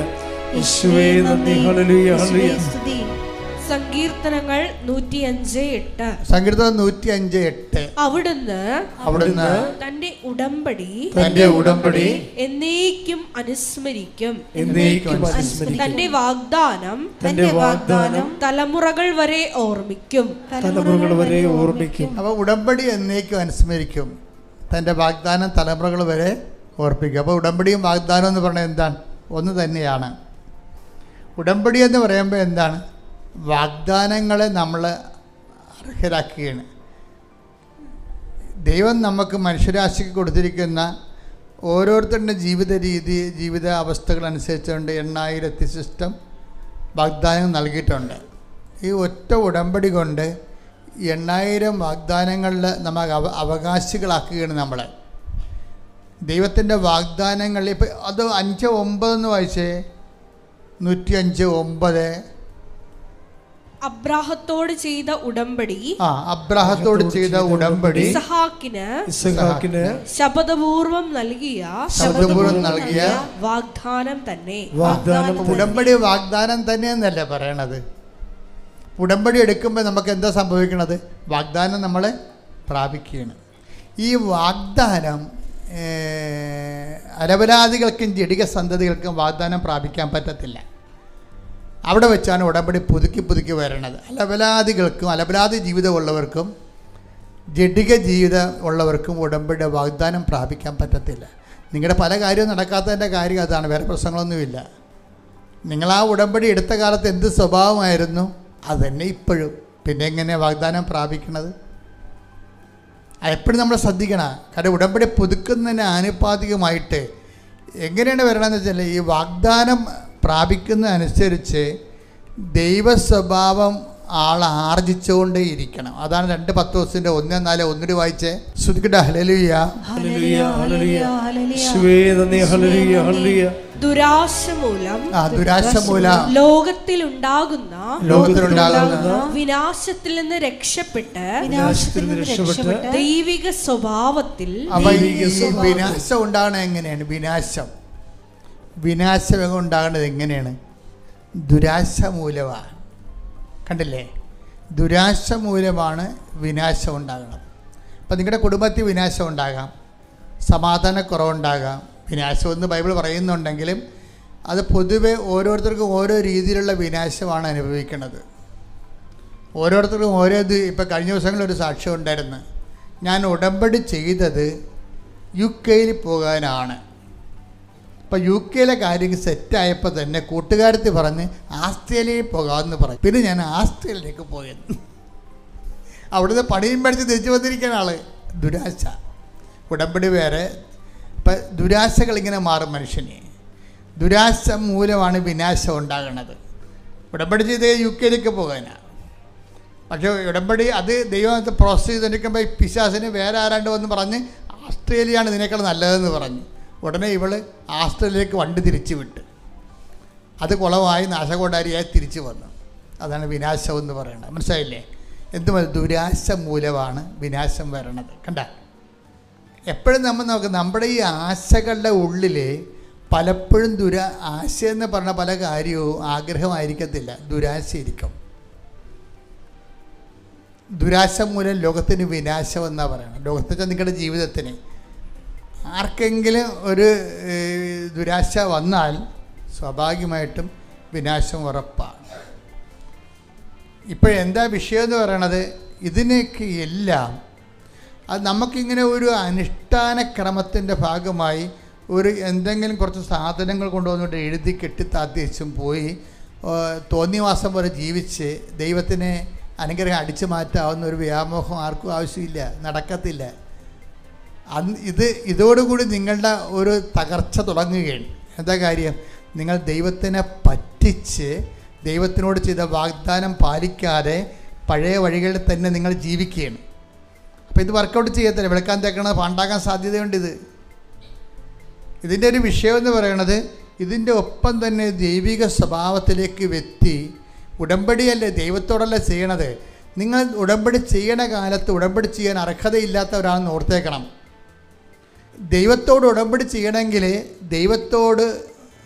ദൈവിക സ്വഭാവമുള്ളവർക്കേ പറ്റത്തുള്ളൂ. കാരണം ദൈവത്തോടല്ല ഉടമ്പടി ചെയ്യണത്. ചെകുത്താനും ദൈവത്തോട് ഉടമ്പടി ചെയ്യാൻ പറ്റുമോ? അപ്പോൾ ദൈവ സ്വഭാവം വേണം ഇതിൻ്റെ അകത്ത്. അതാണ് 2 Pത്രോസ് 1:4 പറയണത്. ആ ദൈവസ്വഭാവം ഒന്നിനു വായിച്ചേ.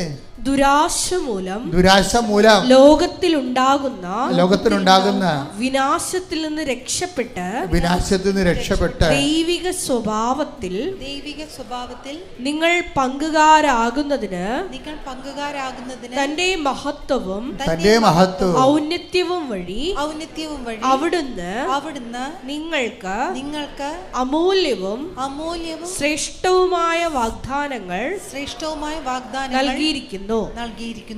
ദൈവസ്വഭാവത്തെ കുറിച്ച് ഒന്നിട്ട് പറഞ്ഞേ. ദുരാശ മൂലം ലോകത്തിലുണ്ടാകുന്ന വിനാശത്തിൽ നിന്ന് രക്ഷപ്പെട്ട് ദൈവിക സ്വഭാവത്തിൽ നിങ്ങൾ പങ്കുകാരാകുന്നതിന്. അപ്പൊ ഈ ഉടമ്പടിയുടെ ഉദ്ദേശം എന്ന് വെച്ച് കഴിഞ്ഞാൽ, ഉടമ്പടി ചെയ്യണ സമയത്ത് നിങ്ങൾ ഒരു ലോകത്താനമല്ല ആയിരിക്കും. ഈ ഉടമ്പടി ക്രിസ്തുവിൽ ഒരു വ്യക്തി വളരുന്നതിന് വേണ്ട പ്രോസസ്സിങ്ങിൻ്റെ വിഷയമാണ്. മരമറിയാതെ ഒന്നും കൊടിയിടരുത്. ഞാൻ നിങ്ങളുടെ അടുക്കുന്ന ഒളിച്ചു വെച്ചിടൊന്നുമില്ല. കറക്റ്റായിട്ട് ക്രിസ്തുവിൽ വളരാൻ വേണ്ടിയുള്ള സംവിധാനമാണിത്. അതായത് എന്നിട്ട് ദൈവിക സ്വഭാവത്തിലേക്ക് വ്യക്തി വരണം പതുക്കെ. അല്ല നിങ്ങളിങ്ങനെ ലോകത്തന്മാരെ പോലെ ജീവിച്ച് പണ്ടത്തെ തട്ടിപ്പും വെട്ടിപ്പും ആൾക്കാരുടെ കടുത്തേക്ക് ഏറ്റവും തോന്നിവാസമൊക്കെ ആയിട്ട് ജീവിച്ചിട്ട് ഏതെങ്കിലും ഇങ്ങനെ ഉടമ്പടി വന്ന് ഈ പപ്പങ്ങ കുത്തിയിടുന്ന പോലെ അനുഗ്രഹം കുത്തിയിടാനൊന്നും പറ്റത്തില്ല. ഇതിൻ്റെ ഒരു പ്രോസസ്സിംഗ് ഉണ്ട്. അതിൽ ഓരോ അടിക്കടി ഉടമ്പടി പുതുക്കുമ്പോഴും ഈ വ്യക്തി ദൈവിക സ്വഭാവത്തിൽ പങ്കെടുത്തുകൊണ്ടിരിക്കണം. ദൈവിക സ്വഭാവത്തിൽ പങ്കെടുക്കുന്നതനുസരിച്ച് നമുക്കറിയാൻ പറ്റും. എങ്ങനെ വരാൻ പറ്റും? അധികാരം വർദ്ധിക്കും. ഒരു വ്യക്തി ദൈവിക സ്വഭാവത്തിലാണ് പോകണമെന്ന് വെച്ചാൽ ആ വ്യക്തിക്ക് അധികാരം വർദ്ധിക്കും. എന്തധികാരമാണ്? അധികാരം എന്ന് പറഞ്ഞാൽ എന്താ? A+ ധിക്കാരമല്ല കേട്ടാ. അധികാരം പണ്ട് പിരിച്ചെഴുതി പറയത്തില്ലേ, A+ ധിക്കാരം അധികാരം, അതല്ല, ധിക്കാരമല്ല. അധികാരം എന്ന് പറഞ്ഞാൽ ആധ്യാത്മികമായ ദൈവവുമായിട്ടുള്ള ബന്ധം. ഇപ്പം തന്നെ ഞാൻ ചേർത്തുള്ള കാര്യം പറഞ്ഞില്ലേ, ഈ പ്രേക്ഷിത പത്രം കൊടുക്കാൻ തന്നെ പ്രേക്ഷിതയും ഈ സ്ത്രീ ഗർഭിണിയായി അബോർട്ട് ചെയ്യാൻ വന്നിരിക്കുന്ന സ്ത്രീയും തമ്മിലൊരു ബന്ധമില്ല. ഫസ്റ്റ് ടൈം കാണുകയാണ്. പക്ഷെ കർത്താവ് അവളോട് പറഞ്ഞു, നീ ഇവളോട് സംസാരിക്കാൻ പറഞ്ഞു. അപ്പോൾ പ്രേക്ഷിത ചോദിച്ച, മകളെ നീ എന്താ ഇവിടെ വന്നത്? അപ്പോൾ അവർ പരിങ്ങലായി. ആൻറ്റിയുടെ മുഖത്തേക്ക് നോക്കി. ആൻറ്റി തെക്കും ചാരി നിൽക്കുക, അങ്ങോട്ടൊക്കെ നിൽക്കുകയാണ്. അവർ പണിക്കുവന്നാണല്ലോ അവർ. അപ്പം ആൻറ്റി അടുക്കത്തില്ല. ചില ആൻറ്റിമാരൊക്കെയാണ് ഈ ലോകത്ത് ആദ്യം നരകത്തിൽ പോകാൻ പോണത്. ഒരു സംശയമില്ല കാര്യത്തിൽ. ലൈനടിക്കും, അണ്ടർഗ്രൗണ്ടിനും ഭൂമിയുടെ അടിയിൽ കൂടി കേബിൾ വലിക്കാനും എല്ലാത്തിനും അവതാളത്തിലാക്കാനും എല്ലാ വിശ്വാസത്തിന് വിരുദ്ധമായ ബന്ധം ഉണ്ടാക്കാനും ഒക്കെ കൂടെ നിന്നിരിക്കുന്ന ആന്തിമാരാണ്. ആന്റിമാർക്ക് പണി വരുന്നുണ്ട്. അവർ സൂക്ഷിച്ചോ. നിങ്ങൾ ദൈവത്തെ മറന്നൊന്നും ചെയ്യരുത്. കർത്താവിന് ഇഷ്ടപ്പെടാത്ത ഒരു കാര്യത്തിലും നിങ്ങൾ തലയിടരുത്. നിങ്ങൾക്ക് അതിനെ അനുഭവിച്ചിട്ടില്ല. ഉടമ്പടി ജീവിതം അധികാരത്തിൻ്റെ ജീവിതമാണ്. കണ്ടേ, ഇപ്പോൾ ഈ പ്രേക്ഷിത കണ്ടില്ലേ? അപ്പോൾ അവരോട് ചോദിക്കുകയാണ്, എന്താ മോളെ വന്നത്? അപ്പോൾ ഇങ്ങനെ സംഭവം. അത് കുഴപ്പമില്ല. ഞാൻ നോക്കിക്കൊള്ളാം നിന്നെ, കുഞ്ഞിനെ കൊല്ലരുതെന്ന് പറയും. കണ്ടാ തീരുമാനം എന്നെ വേണ്ടില്ലേ? അതാണ് അധികാരം എന്ന് പറയണത്. നിൻ്റെ പ്രസവം ഞാൻ എടുത്തോളാം, പക്ഷെ നീ കുഞ്ഞിനെ കൊല്ലരുത്. കർത്താവിന് അത് ഇഷ്ടമല്ല. നീ കൊലപാതകമായിട്ട് മാറണത്, പിന്നെ ഒരിക്കലും നിനക്ക് രക്ഷപ്പെടാൻ പറ്റത്തില്ല. നീ ഒരിക്കൽ കൊലപാതകമായി കഴിഞ്ഞാൽ എത്ര കാലത്തെ അനുതാപം കൊണ്ടും സൽപ്രവർത്തനം കൊണ്ടുമാണ് ഇത് നീ വീടാൻ പോണത്. ഇതിനാണ് അധികാരം എന്ന് പറയുന്നത്. കർത്താവിൻ്റെ നാമത്തിൽ സ്വന്തം അമ്മയും അമ്മായിയമ്മയും എടുക്കാത്ത കുരിശ് അന്യ സ്ത്രീ ഏറ്റെടുക്കുകയാണ്. അതിനാണ് അധികാരം എന്ന് പറയുന്നത്. കർത്താവിൻ്റെ നാമത്തിൽ അധികാരം. അവർക്ക് കിട്ടാൻ പോയ അധികാരം ഇവർ ഏറ്റെടുത്തിരിക്കുകയാണ്. ഒരു വ്യക്തി വളരുമ്പോൾ, ഉടമ്പടി വളരുമ്പോൾ ഈ ദൈവത്തിൽ വളർന്നുകൊണ്ടേയിരിക്കും. എന്താണ് അവളെടുക്കുന്ന ഭാരം? ഈശോ എന്താ പറഞ്ഞത്? എൻ്റെ ഭാരം എന്ന് പറഞ്ഞിട്ട് ഈശോ പറഞ്ഞു. എൻ്റെ ഭാരം എന്ന് പറഞ്ഞിട്ട് ഈശോ എന്താ പറഞ്ഞത്? അത് ലഘുവാണെന്നാണ് പറഞ്ഞത്. കാര്യം എന്താണ്? കർത്താവിൻ്റെ അഭിഷേകത്തോടെ ഒരു ഭാരമെടുത്താൽ ശ്രദ്ധിക്കട്ടെ. ഹല്ലേലൂയ, ഹല്ലേലൂയ, ഹല്ലേലൂയ, ഹല്ലേലൂയ, ഹല്ലേലൂയ. യേശുവേ നന്ദി. ഹല്ലേലൂയ, ഹല്ലേലൂയ, ഹല്ലേലൂയ. ഹല്ലേലൂയ, ഹല്ലേലൂയ, ഹല്ലേലൂയ, ഹല്ലേലൂയ. ഉന്നതൻ നീ, അത്യുന്നതൻ നീ, നിന്നെപ്പോലൊരു ദൈവമില്ല. ഉന്നതൻ നീ, അത്യുന്നതൻ നീ, നിന്നെപ്പോലൊരു ദൈവമില്ല. അത്ഭുതമാ, അതിശയമാ, നീ മാത്രമേ ദൈവമെന്നും. പരിശുദ്ധ പരമദിവ്യകാരുണ്യത്തിന് ആരാധനയും സ്തുതിയും പുകഴ്ചയും ഉണ്ടായിരിക്കട്ടെ. അപ്പൊ ഇവളെന്താ ചെയ്യിക്കണത്? ഈ പ്രേക്ഷിത എന്ത് പറ്റി? അവളെ സൃഷ്ടാവിൻ്റെ പ്രതിച്ഛായക്കൊത്ത് നവീകരിക്കപ്പെടുന്ന പുതിയ സൃഷ്ടിയായിക്കൊണ്ടിരിക്കുക. കണ്ട ഈശോയുടെ ഭാരം എന്ന് പറയുന്നത് എന്താ? വായിച്ചേ. മത്തായി 11:30. മത്തായി 11:30. എന്റെ നുകം വഹിക്കാൻ എളുപ്പമുള്ളതും ചുമട് ഭാരം കുറഞ്ഞതുമാണ്. അപ്പൊ കർത്താവിന് വേണ്ടി ഒരു ചുമടെടുത്താല് അത് ദൈവത്തിൻ്റെ അഭിഷേകം ഉള്ളത് കൊണ്ട് ഇവർക്ക് ഭാരം കുറഞ്ഞു കിട്ടും. പ്രേക്ഷിതയ്ക്ക് ഭാരം കുറഞ്ഞു കിട്ടും. അമ്മയ്ക്കും ഇത് ഭാരമാണ്. കാര്യം എന്താ? മാനുഷികമായിട്ടാണ് അവരെടുക്കുന്നത്. അമ്മ സേവയിലെ വരുമാനമാണ് നോക്കിയത്. കാര്യം 10-20,000 രൂപ മാസം കിട്ടുന്നതാണ്. അപ്പോൾ ഒരു കൊച്ചിനെ കൊന്നാലും കുഴപ്പമില്ല, 20,000 രൂപ കിട്ടുമെന്നാണ് അമ്മ കരുതുന്നത്. പക്ഷേ നമ്മളെപ്പോഴും ശ്രദ്ധിക്കേണ്ടതേ, ഒരു മനുഷ്യൻ ക്രിസ്ത്യാനിയാണ് അല്ലേ എന്നുള്ളത് ഇതുപോലെ 1-2 അനുഭവങ്ങൾ വരുമ്പോൾ മാത്രമേ ദൈവം അസസ് ചെയ്യണേ. നിനക്കിட்ட പണി തന്നതാണേ. നീ ക്രിസ്ത്യാനിയാണെന്നും പറഞ്ഞ് നാക്ക് നീട്ടി 24 എല്ലാ ദിവസവും വന്ന് കുർബാന സ്വീകരിക്കുമ്പോൾ നീ അല്ല എന്ന് പറയാൻ വേണ്ടി കർത്താവ് നിന്നെ ബ്രാൻഡ് ചെയ്യണതാണ്. ഇതുപോലൊരു കുരിശം കണ്ട് വെച്ച് തരും. അപ്പം നീ എൻ്റെ പെടലി ഓടിയണേ, ഈ താഴെ ഇറക്കി വെക്കുമോ എന്ന് പറഞ്ഞുകൊണ്ട് കറന്ന് കാറും. അപ്പം നീ മാറി നിൽക്കാൻ പറഞ്ഞെങ്കിൽ ഈ പണിക്ക് ഇങ്ങോട്ട് വരണ്ടെന്ന് പറയും. അതായത് ഇരുന്ന് പവർ പോകും ആൾക്കാർക്ക്. നിങ്ങളുടെ സ്വഭാവം എന്താണോ അത് ദൈവികമല്ല എന്നുണ്ടെങ്കിൽ ഇരുന്ന് പവർ പോകും. അതുപോലെ തന്നെയാണ് ഇരുന്ന് പവർ കൂടുന്നത്. ഈ പ്രേക്ഷിത കണ്ട അവിടെ ഇരുന്ന് പവർ കൂടുകയാണ്. അധികാരം എന്ന് പറയുന്നതാണ് ആധ്യാത്മികതയുടെ ലക്ഷണമെന്ന് പറയുന്നത്. അത് ദൈവത്തിൽ നിന്ന് കിട്ടുന്നതാണ്. ദൈവത്തിന് വേണ്ടി ജീവിച്ച് കഴിയുമ്പോൾ നമ്മൾ ഉടമ്പടിയിൽ നല്ല അധികാരം ഉണ്ടാകേണ്ടതാണ് എല്ലാവർക്കും. ഉടമ്പടി നീലയും വെള്ളയൊക്കെ ഞാൻ കാണുന്നുണ്ട്. പക്ഷേ അധികാരം ഉണ്ടാകുന്ന ചോദിക്കുന്നത് പിന്നെയും പേർക്കിടാവിൻ്റെ പരിചയം പറഞ്ഞുകൊണ്ട് വലിയമ്മമാർ വെള്ള ഉടമ്പടിയായിട്ട് വരികയാണ്. അപ്പം ഞാൻ ചോദിച്ചു, മകളെന്തേ? ഈ പേർക്കിടാവിനൊരു അമ്മ ഉണ്ടല്ല, അവൾ ഇന്ന് ഇതിൽ പോയെന്ന് ഉദ്യോഗത്തിന് പോയിരിക്കുകയാണ്. അപ്പം അമ്മാമ്മയുടെ ഉടമ്പടിയിൽ പേരക്കിടാവിന് പരീക്ഷയ്ക്ക് പേപ്പറും കൊണ്ട് വന്നിരിക്കുകയാണ്. അമ്മ കാണാനില്ല. ആ പണ്ടാരെ എൻ്റെ അടുത്ത് കിട്ടുകയാണെങ്കിൽ ചിലപ്പോൾ ഞാൻ ചോദിക്കും, കുമ്പസാരത്തിലെത്ത കൊല്ലമായെന്ന് ചോദിക്കും. ആ സാധനമൊന്നും അതിനില്ലത്. അതിങ്ങനെ ഉദ്യോഗം ചെയ്തുകൊണ്ട് നടക്കുകയാണ്. എന്നിട്ട് അമ്മയുടെ ഉടമ്പടി പോരണത് പോരട്ടെ പിന്നെ തൂമ്പാ പോലെ അനുഗ്രഹം വെട്ടിയെടുക്കണം അമ്മാമ്മനെ കൊണ്ട്. ഈ അമ്മാമ്മമാർക്ക് ഞങ്ങൾ ഉടമ്പടി കൊടുക്കാത്തതിൻ്റെ കാരണം ഇവർ ഇന്നലെ നാളെ പേരക്കിടാങ്ങളെ കാര്യം പറഞ്ഞുകൊണ്ട് വരും. അതാണ് പ്രശ്നം. അപ്പോൾ നിങ്ങൾ ഓർക്കുക, നിങ്ങളുടെ ഉടമ്പടിയിൽ പേരക്കിടാങ്ങൾക്ക് പ്രൊവിഷൻ ഇല്ല കേട്ടോ. അമ്മാമ്മമാർ ആരും ഒരിക്കലും പേരക്കിടാങ്ങളുടെ കാര്യം പറഞ്ഞുകൊണ്ട് വരരുത്. നിങ്ങളുടെ ഭർത്താവിൻ്റെ കാര്യം പറയാം. പേരക്കിടാങ്ങളെ പറയാൻ നിങ്ങളുടെ അതിന് അപ്പനും അമ്മയും ഉണ്ട്. നിങ്ങൾ അമ്മാമ്മയാണ് ഇല്ലേ? അത് എപ്പോഴും ഓർത്തേക്കണം. ഞങ്ങളിതെല്ലാം നോക്കിയാണ് ഈ വിഷയം ചെയ്തിരിക്കുന്നത്. ആധ്യാത്മികമായ വളർച്ച ഉറപ്പ് വരുത്തുന്ന രീതിയിലല്ല ക്രമീകരിക്കണം. അല്ലാതെ കൈ നനയാതെ മീൻ പിടിക്കാൻ ഒരു മക്കളെയും സമ്മതിക്കത്തില്ല. കാര്യം ഇവിടെ കൃപാസനത്തിൽ നിങ്ങൾക്ക് ലഭിക്കുന്ന അടയാളങ്ങൾ എന്തിൻ്റെ അടയാളമാണ്? ദേവമാതാവ് പ്രത്യക്ഷപ്പെട്ടതിൻ്റെ അടയാളമാണ്. ആ പ്രത്യക്ഷപ്പെട്ടതിൻ്റെ അടയാളം ആ പ്രത്യക്ഷീകരണത്തിൻ്റെ ശുശ്രൂഷയായ ഉടമ്പടി എന്ന് അവൻ പറയണ പോലെ ചെയ്യുമ്പോഴാണ് ദൈവം അത് ടേക്കപ്പ് ചെയ്യണത്. അവൻ പറയണ പോലെ ചെയ്യാത്ത ആൾക്കാർ എന്തിനാണ് ആൾത്താരെ വരണത്?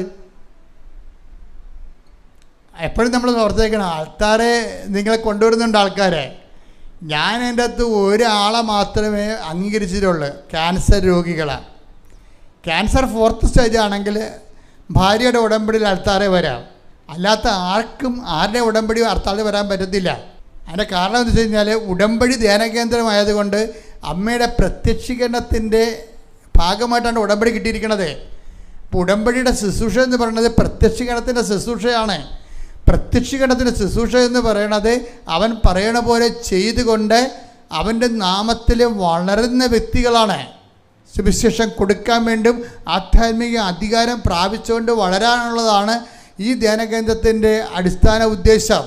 അപ്പോൾ വളർച്ചയില്ലാത്തൊരു ആൾക്കാരെ ഞാൻ കയറി കണ്ട കാര്യമുണ്ടാകും. അവർ വേറെ ധ്യാനകേന്ദ്രത്തിൽ പോകണം. ഇവിടെ ഇതിൻ്റേതായിട്ടുള്ള രീതികളുണ്ട്. പ്രത്യക്ഷീകരണം ഇവിടുത്തെ പ്രധാനപ്പെട്ട വിഷയം.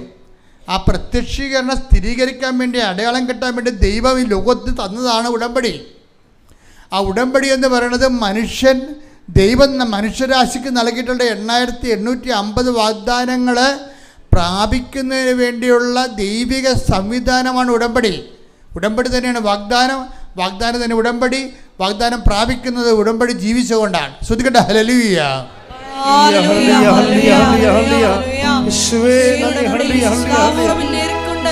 വാഗ്ദാനങ്ങൾ പ്രാപിക്കുവാൻ ഈ ആരാധനയിലൂടെ ഞങ്ങളെ തിരഞ്ഞെടുത്ത് അഭിഷേകം ചെയ്യണമേ.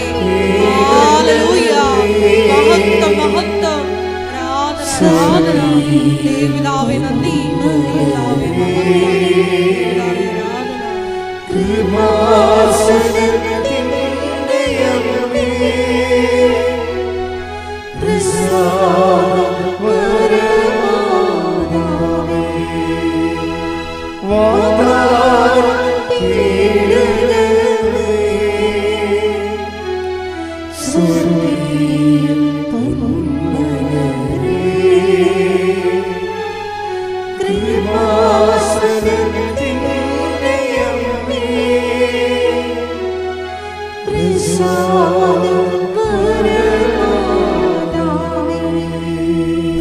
പരമദിവ്യകാരുണ്യത്തിന് നേരവും ആരാധനയും സ്തുതിയും പുകഴ്ചയും ഉണ്ടായിരിക്കട്ടെ.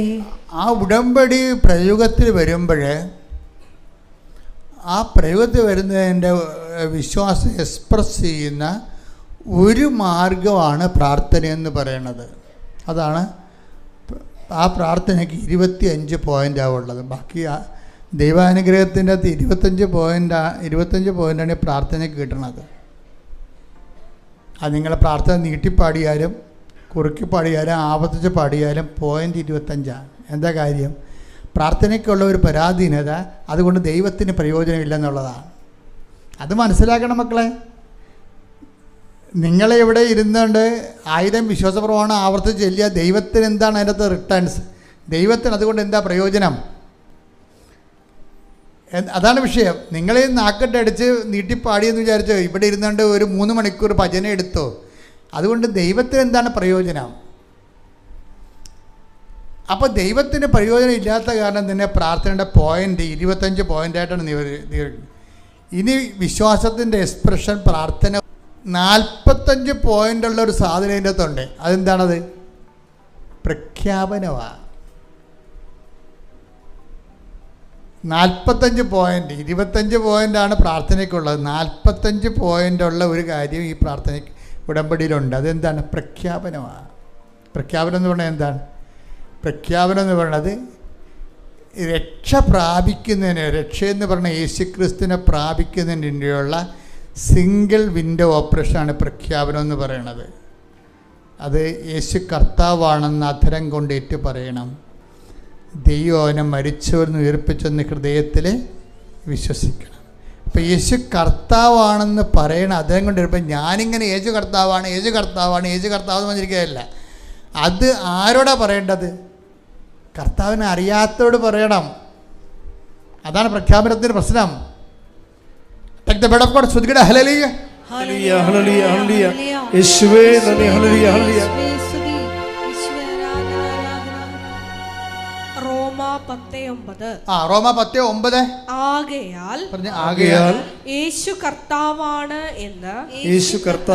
എന്ന് അധരം കൊണ്ട് ഏറ്റുപറയുകയും ദൈവം അവനെ മരിച്ചവരിൽ നിന്ന് ഉയർപ്പിച്ചു എന്ന് ഹൃദയത്തിൽ വിശ്വസിക്കുകയും ചെയ്താൽ നീ രക്ഷ പ്രാപിക്കും. അപ്പൊ രക്ഷ പ്രാപിക്കാനുള്ള 2 വഴികളാണ് ഉള്ളത്. എന്തൊക്കെയാണത്? രക്ഷ എന്ന് പറയുന്നത് എന്താണ്? ക്രിസ്തു. ആ വിഷയം. രക്ഷ എന്ന് പറയുന്നത് എന്താണ്? ക്രിസ്തുവിനെ. അതറിയണമെങ്കിൽ ലൂക്കാ 2:30 വായിച്ച് ശ്രുതികട്ടെ. ഹല്ലേലൂയ ഹല്ലേലൂയ ഹല്ലേലൂയ ഹല്ലേലൂയ ഹല്ലേലൂയ യേശുവേ നന്ദി ഹല്ലേലൂയ ഹല്ലേലൂയ ഹല്ലേലൂയ. എന്തെന്നാൽ സകല ജനതകൾക്കും വേണ്ടി അങ്ങ് ഒരുക്കിയിരിക്കുന്ന രക്ഷ എന്റെ കണ്ണുകൾ കണ്ടു കഴിഞ്ഞു. ഇപ്പം രക്ഷ എന്ന് പറയുന്നത് എൻ്റെ കണ്ണുകൾ കണ്ടു കഴിഞ്ഞെന്ന് ആരാണ്? ശമയോൻ ദീർഘദർശി ഉണ്ണിമിശിഹായെ കയ്യിലെടുത്ത് പറയുന്ന വാക്കാണ്. അപ്പം രക്ഷ ആരാണ്? ഈശോയാണ്. ഈ ഈശോയെ എന്താ മനുഷ്യൻ ചെയ്യണത്? രക്ഷ പ്രാപിക്കാൻ, അല്ലേ? രക്ഷ പ്രാപിക്കാൻ. രക്ഷ പലതരത്തിൽ പ്രാപിക്കാം. ഈ ക്രിസ്തുവിനെ പലതരത്തിൽ പ്രാപിക്കാം. അത് ബോഡിയിൽ പ്രാപിച്ച ക്രിസ്തു ശക്തി ആയതുകൊണ്ട് സൗഖ്യമായിട്ട് നമുക്ക് മാറും. അത് ഇതുപോലെ ജീവിത മണ്ഡലങ്ങളിൽ പ്രാപിക്കാം. ക്രിസ്തു ശക്തി ആയതുകൊണ്ട് അത് അനുഗ്രഹമായിട്ട് മാറും. ജോലി, വീട്, വിവാഹം, അങ്ങനെ പോവുക സംഭവം. ഇനി ക്രിസ്തുവിനെ മറ്റു വ്യക്തികളിലേക്ക് പ്രാപിക്കാം. അതെങ്ങനെയാണ്? യേശു കർത്താവാണെന്ന് അതരം കൊണ്ട് ഏറ്റുപറയണം. ഏറ്റുപറയുന്ന വിഷയങ്ങൾ എപ്പോഴും ഓർത്തേക്കണം. യേശു കർത്താവാണെന്ന് അതരം കൊണ്ട് ഏറ്റുപറയുമ്പോൾ ആരോടാണ് ഏറ്റുപറയണത്? മനുഷ്യന്മാരോട് പറയണം യേശു കർത്താവാണെന്ന്. മനസ്സിലായില്ലേ? ഏറ്റുപറയുന്ന എല്ലാത്തിനും ഒരു സമൂഹം ഉണ്ടാവും. ഏറ്റുപറയുന്ന എല്ലാത്തിനും ഒരു സമൂഹം ഉണ്ടാവും. സമൂഹത്തിന് മുന്നിൽ നമ്മൾ പറയണത് യേശു കർത്താവാണെന്ന്. അതാണ് മനുഷ്യരുടെ മുമ്പിൽ എന്നെ ഏറ്റുപറയണമെന്ന് പറഞ്ഞത്. 10:32 എടുത്ത് ശ്രുതികട. ഹല്ലേലൂയ ഹല്ലേലൂയ ഹല്ലേലൂയ ഹല്ലേലൂയ ഹല്ലേലൂയ യേശുവേ നന്ദി ഹല്ലേലൂയ ഹല്ലേലൂയ ഹല്ലേലൂയ ഹല്ലേലൂയ ഹല്ലേലൂയ ഹല്ലേലൂയ ഹല്ലേലൂയ. മത്തായി 10:32. മത്തായി 10:32. മനുഷ്യരുടെ മുമ്പിൽ എന്നെ ഏറ്റുപറയുന്നവനെ എന്റെ സ്വർഗ്ഗസ്ഥനായ പിതാവിന്റെ മുമ്പിൽ ഞാനും ഏറ്റുപറയും. അപ്പൊ ഏറ്റുപറച്ചിൽ മനസ്സിലായില്ലേ? റോമ 10:9 രക്ഷ പ്രാപിക്കാൻ വേണ്ടിയുള്ള ഫോർമുല ഏറ്റുപറച്ചിലാണ്. എന്താണ് ഏറ്റുപറയേണ്ടത്? യേശു ഇപ്പം മത്തായി 10:12-32 പറയണത് എന്താ പറയണത്? മനുഷ്യരുടെ മുമ്പിൽ എന്നെ ഏറ്റുപറയണമെന്നാണ് പറയണത്. പക്ഷേ മനുഷ്യരുടെ മുമ്പിൽ എന്നെ ഏറ്റുപറയണത് എന്താണ്? ഏറ്റുപറയേണ്ടത് യേശു കർത്താവാണെന്ന് ഏറ്റുപറയണം. അതാണ് വിഷയം. യേശു കർത്താവാണെന്ന് ഏറ്റുപറയണം. യേശു കർത്താവാണെന്ന് ഏറ്റുപറയണമെങ്കിൽ അധികാരം വേണം. യേശു കർത്താവാണെന്ന് പറയണം. ഇപ്പം ക്യാൻസർ അല്ല കർത്താവ്, യേശുവാണ് കർത്താവ്. നിൻ്റെ കുഞ്ഞ് ആശുപത്രി കിടക്കേണ്ട വെന്റിലേറ്ററല്ലേ? ഇനി നിങ്ങൾക്ക് വേണമെങ്കിൽ വേറെ ആശുപത്രി കൊണ്ടുപോകാം, അല്ലെങ്കിൽ ബന്ധുക്കളെ അറിയിക്കാമെന്ന് ഡോക്ടർ പറയും. അപ്പം ആത്മാവിൽ പറയും നമ്മൾ എന്താണ്? ഡോക്ടറല്ല കർത്താവ്, യേശുവാണ് കർത്താവ്. അവരവിടനെ അമ്മ പോയി കൈയും പിടിച്ച് നിൽക്കണ കാണാം നിത്യാരാധനയിൽ ആശുപത്രിയിൽ. കർത്താവേ നീയല്ലേ കർത്താവ്, നീയാണ് കർത്താവ്. ഞാൻ എൻ്റെ ഭർത്താവിന് വേണ്ടി നിന്ന് കൈ പിടിച്ച് എങ്ങനെ കൊണ്ടുപോകുന്നു അതുപോലെ ഞാൻ തിരിച്ചു കൊണ്ടുപോകുന്നു നിൻ്റെ നാമത്തിലെന്ന്. അത് പ്രഖ്യാപനമാണത്. ഇങ്ങനെ അധികാരം കിട്ടിയാണ് നമ്മൾ വളരണത്. അല്ല നക്കാപ്പിച്ച ദൈവത്തിൻ്റെ അനുഗ്രഹം അടത്തിയിട്ടല്ല വളരണത്. ഓരോ വചനവും നിറവേറ്റിക്കൊണ്ട് പ്രഖ്യാപിച്ചുകൊണ്ട് യേശു കർത്താവാണെന്ന് ഏറ്റുപറഞ്ഞുകൊണ്ടാണ് നമ്മൾ ഉടമ്പടിയിൽ വളരണത്. വളർച്ച പ്രാപിക്കുന്ന അനുപാതികമായിട്ട് അധികാരം കൂടിക്കൊണ്ട്, അതാണ് ഈശോ നൽകുന്ന ഏറ്റവും നല്ല സംഭവം അത് തന്നെയാണ്. എന്താ ഞാൻ നിങ്ങൾക്ക് അത് കണ്ട അപ്പോൾ ചെന്ന് എടുത്തേ മത്തായി 10:1 എടുത്തേ. ശ്രുതികട ഹല്ലേലൂയ ഹല്ലേലൂയ ഹല്ലേലൂയ ഹല്ലേലൂയ ഹല്ലേലൂയ യേശുവേ നന്ദി ഹല്ലേലൂയ ഹല്ലേലൂയ.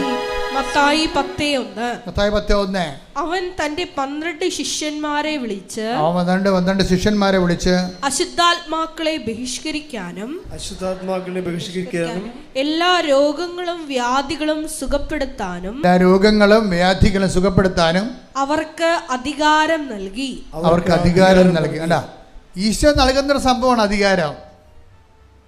നിങ്ങൾ ക്രിസ്തുവിൽ വളരുന്ന അനുസരിച്ച് കൊണ്ട് അധികാരം കിട്ടിക്കൊണ്ടേയിരിക്കും. എന്തിനാണ്? ഏറ്റുപറഞ്ഞാണ് അധികാരം ഉണ്ടാക്കുന്നത്. അല്ല ഉടമ്പടി ഇങ്ങനെ നീല വെള്ളയായി വെള്ള സിൽവറായെന്ന് പറഞ്ഞിരിക്കുന്നൊരു കാര്യമില്ല. മറിച്ച് ഈ അധികാരത്തെ വളരുന്നുണ്ടെന്ന് നോക്കണം. അധികാരത്തിൽ വളരണത് ഏറ്റുപറഞ്ഞുകൊണ്ടാണ്. ഏറ്റുപറയേണ്ടത് യേശു കർത്താവാണെന്നാണ്. യേശു കർത്താവാണെങ്കിൽ വേറെ ആരും കർത്താവല്ലെന്നാണ്. ശ്രദ്ധിക്കട്ടെ. ഹല്ലേലൂയ ഹല്ലേലൂയ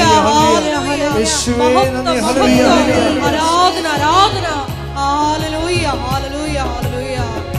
ഞങ്ങളുടെ ജീവിത പ്രശ്നങ്ങളെല്ലാം നീയാണ് കർത്താവ്. ഞങ്ങൾ ഉറക്കെ യേശു ദൈവമാണെന്നും ഞാൻ വിശ്വസിക്കുന്നു, ഞാൻ പ്രഖ്യാപിക്കുന്നു.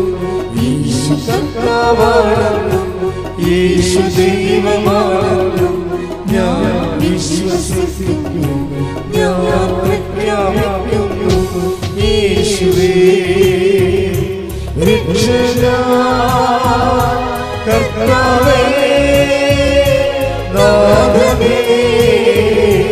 യേശുവേ രക്ഷകനാ കർത്താവേ നാഥനേ. പരിശുദ്ധ പരമ ദിവ്യകാരുണ്യത്തിന് എന്നേരവും ആരാധനയും സ്തുതിയും പുകഴ്ചയും ഉണ്ടായിരിക്കട്ടെ. നിങ്ങൾ ഈ പത്രം കൊടുക്കുന്നവർക്ക് എന്തുകൊണ്ടാണ് ഈ അധികാരം കിട്ടിക്കൊണ്ടേയിരിക്കുന്നത്?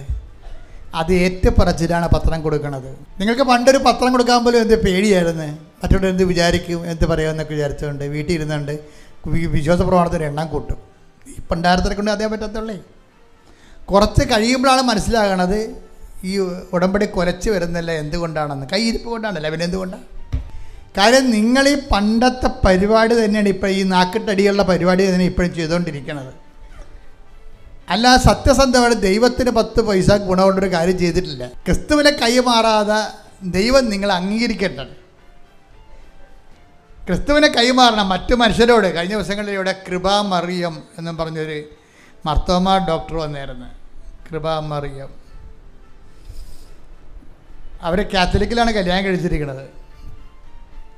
അപ്പോൾ അവരുടെ ആദ്യത്തെ കുഞ്ഞ് ഇൻറ്റേർണൽ ബ്ലീഡിങ് വന്ന് മരിച്ചുപോയി. ആദ്യത്തെ കൊച്ച് വയറ്റിൽ കിടന്ന് മരിച്ചു. ആന്തരിക രക്തപ്രവാഹം കാരണം. അപ്പം അവർക്ക് ഡോക്ടറായതുകൊണ്ട് അവർക്കറിയാം ഒരു സ്ത്രീയുടെ ഉദരത്തിൽ ഇൻറ്റേർണൽ ബ്ലീഡിങ് വന്നാൽ അടുത്ത കൊച്ചിനും അത് തന്നെ വരും, ആ കൊച്ചും മരിക്കും. അടുത്ത കൊച്ചിനും അത് തന്നെ വരും, അത് മരിക്കുമെന്നറിയാം. പക്ഷേ ഡോക്ടറിന് ഈ ഉടമ്പടിയുടെ മാതാപിതാക്കന്മാർ പറയുന്നുണ്ട് ഉടമ്പടി തൈലം പെരുട്ട് വയറേറെന്നൊക്കെ പറയും. പക്ഷെ അവരെന്താ സയൻസ് അല്ല പഠിച്ചിരിക്കണത്. ഉടമ്പടി തൈലം അവർ സയൻസ് എല്ലാം പഠിച്ചിരിക്കണത് എടുത്ത് ഡോക്ടറായിട്ട് പിന്നെ ഉടമ്പടി തൈലം പെരുട്ടി എങ്ങനെ സിങ്കാകണത്? പക്ഷേ അതുകൊണ്ട് അവർക്ക് ആദ്യമൊക്കെ ഇത് ഉൾക്കൊള്ളാൻ ഭയങ്കര പാടാണ്. കാരണം ഇന്ത്യയിലെ ബ്ലീഡിങ്ങിന് അവർ ശാസ്ത്രീയമായ കാരണങ്ങളല്ല കണ്ടുപിടിച്ചിരിക്കണത്. അതിന് പകരം ഉടമ്പടി തൈലം എടുത്ത് വയറ്റേ പെട്ടിയിൽ എങ്ങനെ ശരിയാവുന്നതാണ് ഇവിടെ ഈ ശാസ്ത്രീയ ബുദ്ധി കുടുംബം ഉണ്ടാകുന്നൊരു കുഴപ്പം. വിശ്വാസത്തിൽ ലളിതമായിട്ട് വിശ്വസിക്കാൻ പാടാണ്. നമ്മുടെ ഹൃദയശുദ്ധത എന്നുള്ള സാധനം പോവും. അല്ലെങ്കിൽ നിങ്ങൾ അതിനുവേണ്ടി പ്രത്യേക ട്രീറ്റ്മെൻറ്റ് എടുക്കണം. കാര്യം ബൈബിളിൽ എന്താ നേരത്തെ ഈ വിഷയം പറഞ്ഞിട്ടുണ്ട്. എന്താണ്? ബുദ്ധി കൊണ്ട് ലോകത്തെ മനസ്സിലാക്കി ദൈവത്തെ മനസ്സിലാക്കാനും പാടാണ്. ബുദ്ധിക്ക് അതീതമാണ്. അതുകൊണ്ട് ഹൃദയശുദ്ധതയാണ് നല്ലതെന്ന് പറഞ്ഞിട്ടുണ്ട്. ഈ ബുദ്ധിയുടെ വങ്കത്വം കൂടുന്നതനുസരിച്ച് കൊണ്ട് ഹൃദയശുദ്ധത കുറഞ്ഞു വരും. ഇപ്പോൾ ഈശോ എന്താ പറഞ്ഞത്? ഹൃദയശുദ്ധിയുള്ളവർ ഭാഗ്യവാന്മാരെന്നല്ല. Take the word of God. ശ്രുതികട ഹല്ലേലൂയ ഹല്ലേലൂയ ഹല്ലേലൂയ ഹല്ലേലൂയ ഹല്ലേലൂയ. യേശുവേ നന്ദി. ഹല്ലേലൂയ ഹല്ലേലൂയ ഹല്ലേലൂയ. മത്തായി 5:8. മത്തായി 5:8. ഹൃദയശുദ്ധിയുള്ളവർ ഭാഗ്യവാന്മാർ, ഹൃദയശുദ്ധിയുള്ളവർ ഭാഗ്യവാന്മാർ, അവർ ദൈവത്തെ കാണും. അപ്പൊ ദൈവാനുഭവത്തിന് വേണ്ടത് എന്താണ്? ഹൃദയശുദ്ധിയാണ് വേണ്ടത്. അപ്പം അവിടെ മാതാപിതാക്കന്മാർ കൊണ്ടുനടന്ന് അവർ ഡോക്ടറോട് പറയാം, മകളെ ഉടമ്പടി തൈലം തേക്ക്, കർത്താവല്ലാതെ ഇനി വേറെ മാർഗമൊന്നുമില്ലെന്ന് പറയും. അപ്പോൾ ഇവള് പറയാം ഉടമ്പടി തൈലം തേച്ചാലും ഡോക്ടർ പറയാം ഉടമ്പടി തൈലം തേച്ചാലും ശരിയാകുമോ? ഇൻറ്റേർണൽ ബ്ലീഡിങ് വന്നു കഴിഞ്ഞാൽ പിന്നെ എപ്പോഴും അത് വരുമെന്നാണ് ശാസ്ത്രം പറയണത്. അതാണ് പ്രശ്നം. അപ്പം അവർക്കത് സിങ്കാകണില്ല. പക്ഷെ കൊച്ചിനെ വേണം താനും. ഒരു കുഞ്ഞിനെ ഒരു കൊല്ലം വയറ്റിലിട്ടിട്ട് അവസാനം അത് ചത്ത് പുറത്തേക്ക് വന്നു കഴിഞ്ഞാൽ ആ അമ്മ അനുഭവിക്കുന്ന സങ്കടം എന്തായിരിക്കും? അതല്ല അതിൻ്റെ വൈകാരിക നിലവാരം എന്ന് പറയണത്. നമ്മുടെ ബുദ്ധിയും ശാസ്ത്രവും എന്തൊക്കെ പഠിപ്പിച്ചാലും ഈ അമ്മയുടെ കണ്ണുനീര് എങ്ങനെ പരിഹാരം കാണും? അതിന് കർത്താവ് തന്നെ വേണ്ടേ? അപ്പോൾ ഈ മാർത്തോമ ഡോക്ടർ എന്നാ പറഞ്ഞാലും ശരി, അവർ അടുത്ത പ്രഗ്നൻ്റ് ആയപ്പോൾ തന്നെ അവർ ഉടമ്പടിയിലോട്ട് വന്നു. സ്വന്തമായിട്ട് ഉടമ്പടി എടുത്തിട്ട് അവരുടെ 3-ാം മാസം ആകുമ്പോഴാകുമ്പോൾ തന്നെ അവർ വയറ്റിൽ ഉടമ്പടി തൈലം തേച്ച് വിശ്വാസ പ്രമാണം ചെല്ലാൻ തുടങ്ങി. ഉടമ്പടി തൈലം തേച്ച് വിശ്വാസ പ്രമാണം ചെല്ലാൻ തുടങ്ങി. അവർ പറയണത്, ഞാൻ പിന്നീട് സ്കാനിങ്ങിന് പോകുമ്പോൾ 3-ാം മാസം 6-ാം മാസം 9-ാം മാസം സ്കാനിങ് ഉണ്ടല്ലോ, സ്കാനിങ്ങിന് പോകുമ്പോഴൊക്കെ ഞാൻ ഉപ്പ് കൊണ്ടുപോയി സ്കാനിങ്ങിൻ്റെ മെഷീൻ്റെ ഇപ്പുറത്ത് വിശ്വാസ പ്രമാണം ചൊല്ലിയിടും. അതാണ് വിഷയം. അപ്പോൾ എന്താണ്? അവർ കൈപൊക്കി സമ്മതിക്കുകയാണ്, കർത്താവേ നീയാണ് വയറും കുഞ്ഞുങ്ങളെയും അതിൻ്റെ പ്രഗ്നൻസിയും ഡെലിവറിയും ഇതെല്ലാം സൃഷ്ടിച്ച ശാസ്ത്രമല്ലല്ലോ. ശാസ്ത്രം എന്താണ് ശരിക്കും പറഞ്ഞാൽ? ദൈവം ഇവിടെ സൃഷ്ടിച്ച് വെച്ചിരിക്കുന്ന കാര്യം എങ്ങനെയാണെന്നല്ല ശാസ്ത്രം പറഞ്ഞത്, എന്താണെന്നല്ല പറഞ്ഞത്. ദൈവം സൃഷ്ടിച്ച് വെച്ചിരിക്കുന്ന കാര്യം എന്താണെന്നാണ് പറഞ്ഞിരിക്കുന്നത്. അതാണ് വിഷയം. അതുകൊണ്ട് തന്നെ ആ ദൈവത്തെ മറന്ന് നമുക്കൊന്നും ചെയ്യാൻ പറ്റത്തില്ല. ഇപ്പം നിങ്ങൾ IU എന്നൊക്കെ പറഞ്ഞുകൊണ്ട് ഡോക്ടർ പറയുമ്പോൾ നിങ്ങളുടെ ഭ്രൂണം കൊണ്ടുപോയി ശീതീകരിച്ച് വെച്ചിട്ട് ഒരെണ്ണം എടുക്കും, പിന്നെ 4 ഒരു പാക്കേജ് 5 ലക്ഷത്തിൻ്റെ പാക്കേജ് അതിൽ നിന്ന് ഓരോന്ന് എടുത്ത് നിങ്ങൾക്ക് തരും, ഓരോന്ന് തന്നെ കൊന്ന് മാറ്റും. ഇതെല്ലാം പരിപാടി. ചിലപ്പോൾ ഒരെണ്ണം ജനിച്ചത് അപ്പോൾ എത്ര എണ്ണത്തിനെ കൊന്നിട്ടാണ്, എത്ര സൈഗോട്ട് കൊന്നിട്ടാണ് ഒരു കൊച്ചിനെ ഉണ്ടാക്കുന്നത്. സഭ ഇതിനെതിരാണ്. അതുകൊണ്ട് ബുദ്ധിയും ബോധമുള്ളവരും ദൈവത്തോട് പേടിയുള്ളവരാരും ഈ സംഭവം ചെയ്യത്തില്ല. ഇന്നലെ ഇവിടെ ഒരു സാക്ഷ്യം ഉണ്ടായി. 16 കൊല്ലം മക്കളില്ല. 16 കൊല്ലം, ഒരു 6 കൊല്ലമല്ല, 16 കൊല്ലം. 16ാമത്തെ കൊല്ലം അവിടെ ഉടമ്പടി ചെയ്ത് 3-ാം മാസം ഒരു പ്രഗ്നൻ്റായി കുഞ്ഞിനെ കൊണ്ടൊന്ന് സാക്ഷ്യം പറയുക.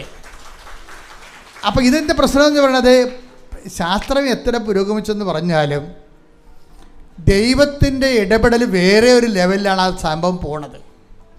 ഈ IUF ഉള്ളാന്ന ലോകത്ത് തന്നെയാണ് ഇവർ 16 കൊല്ലം മക്കളില്ലാതെ നടന്നത്.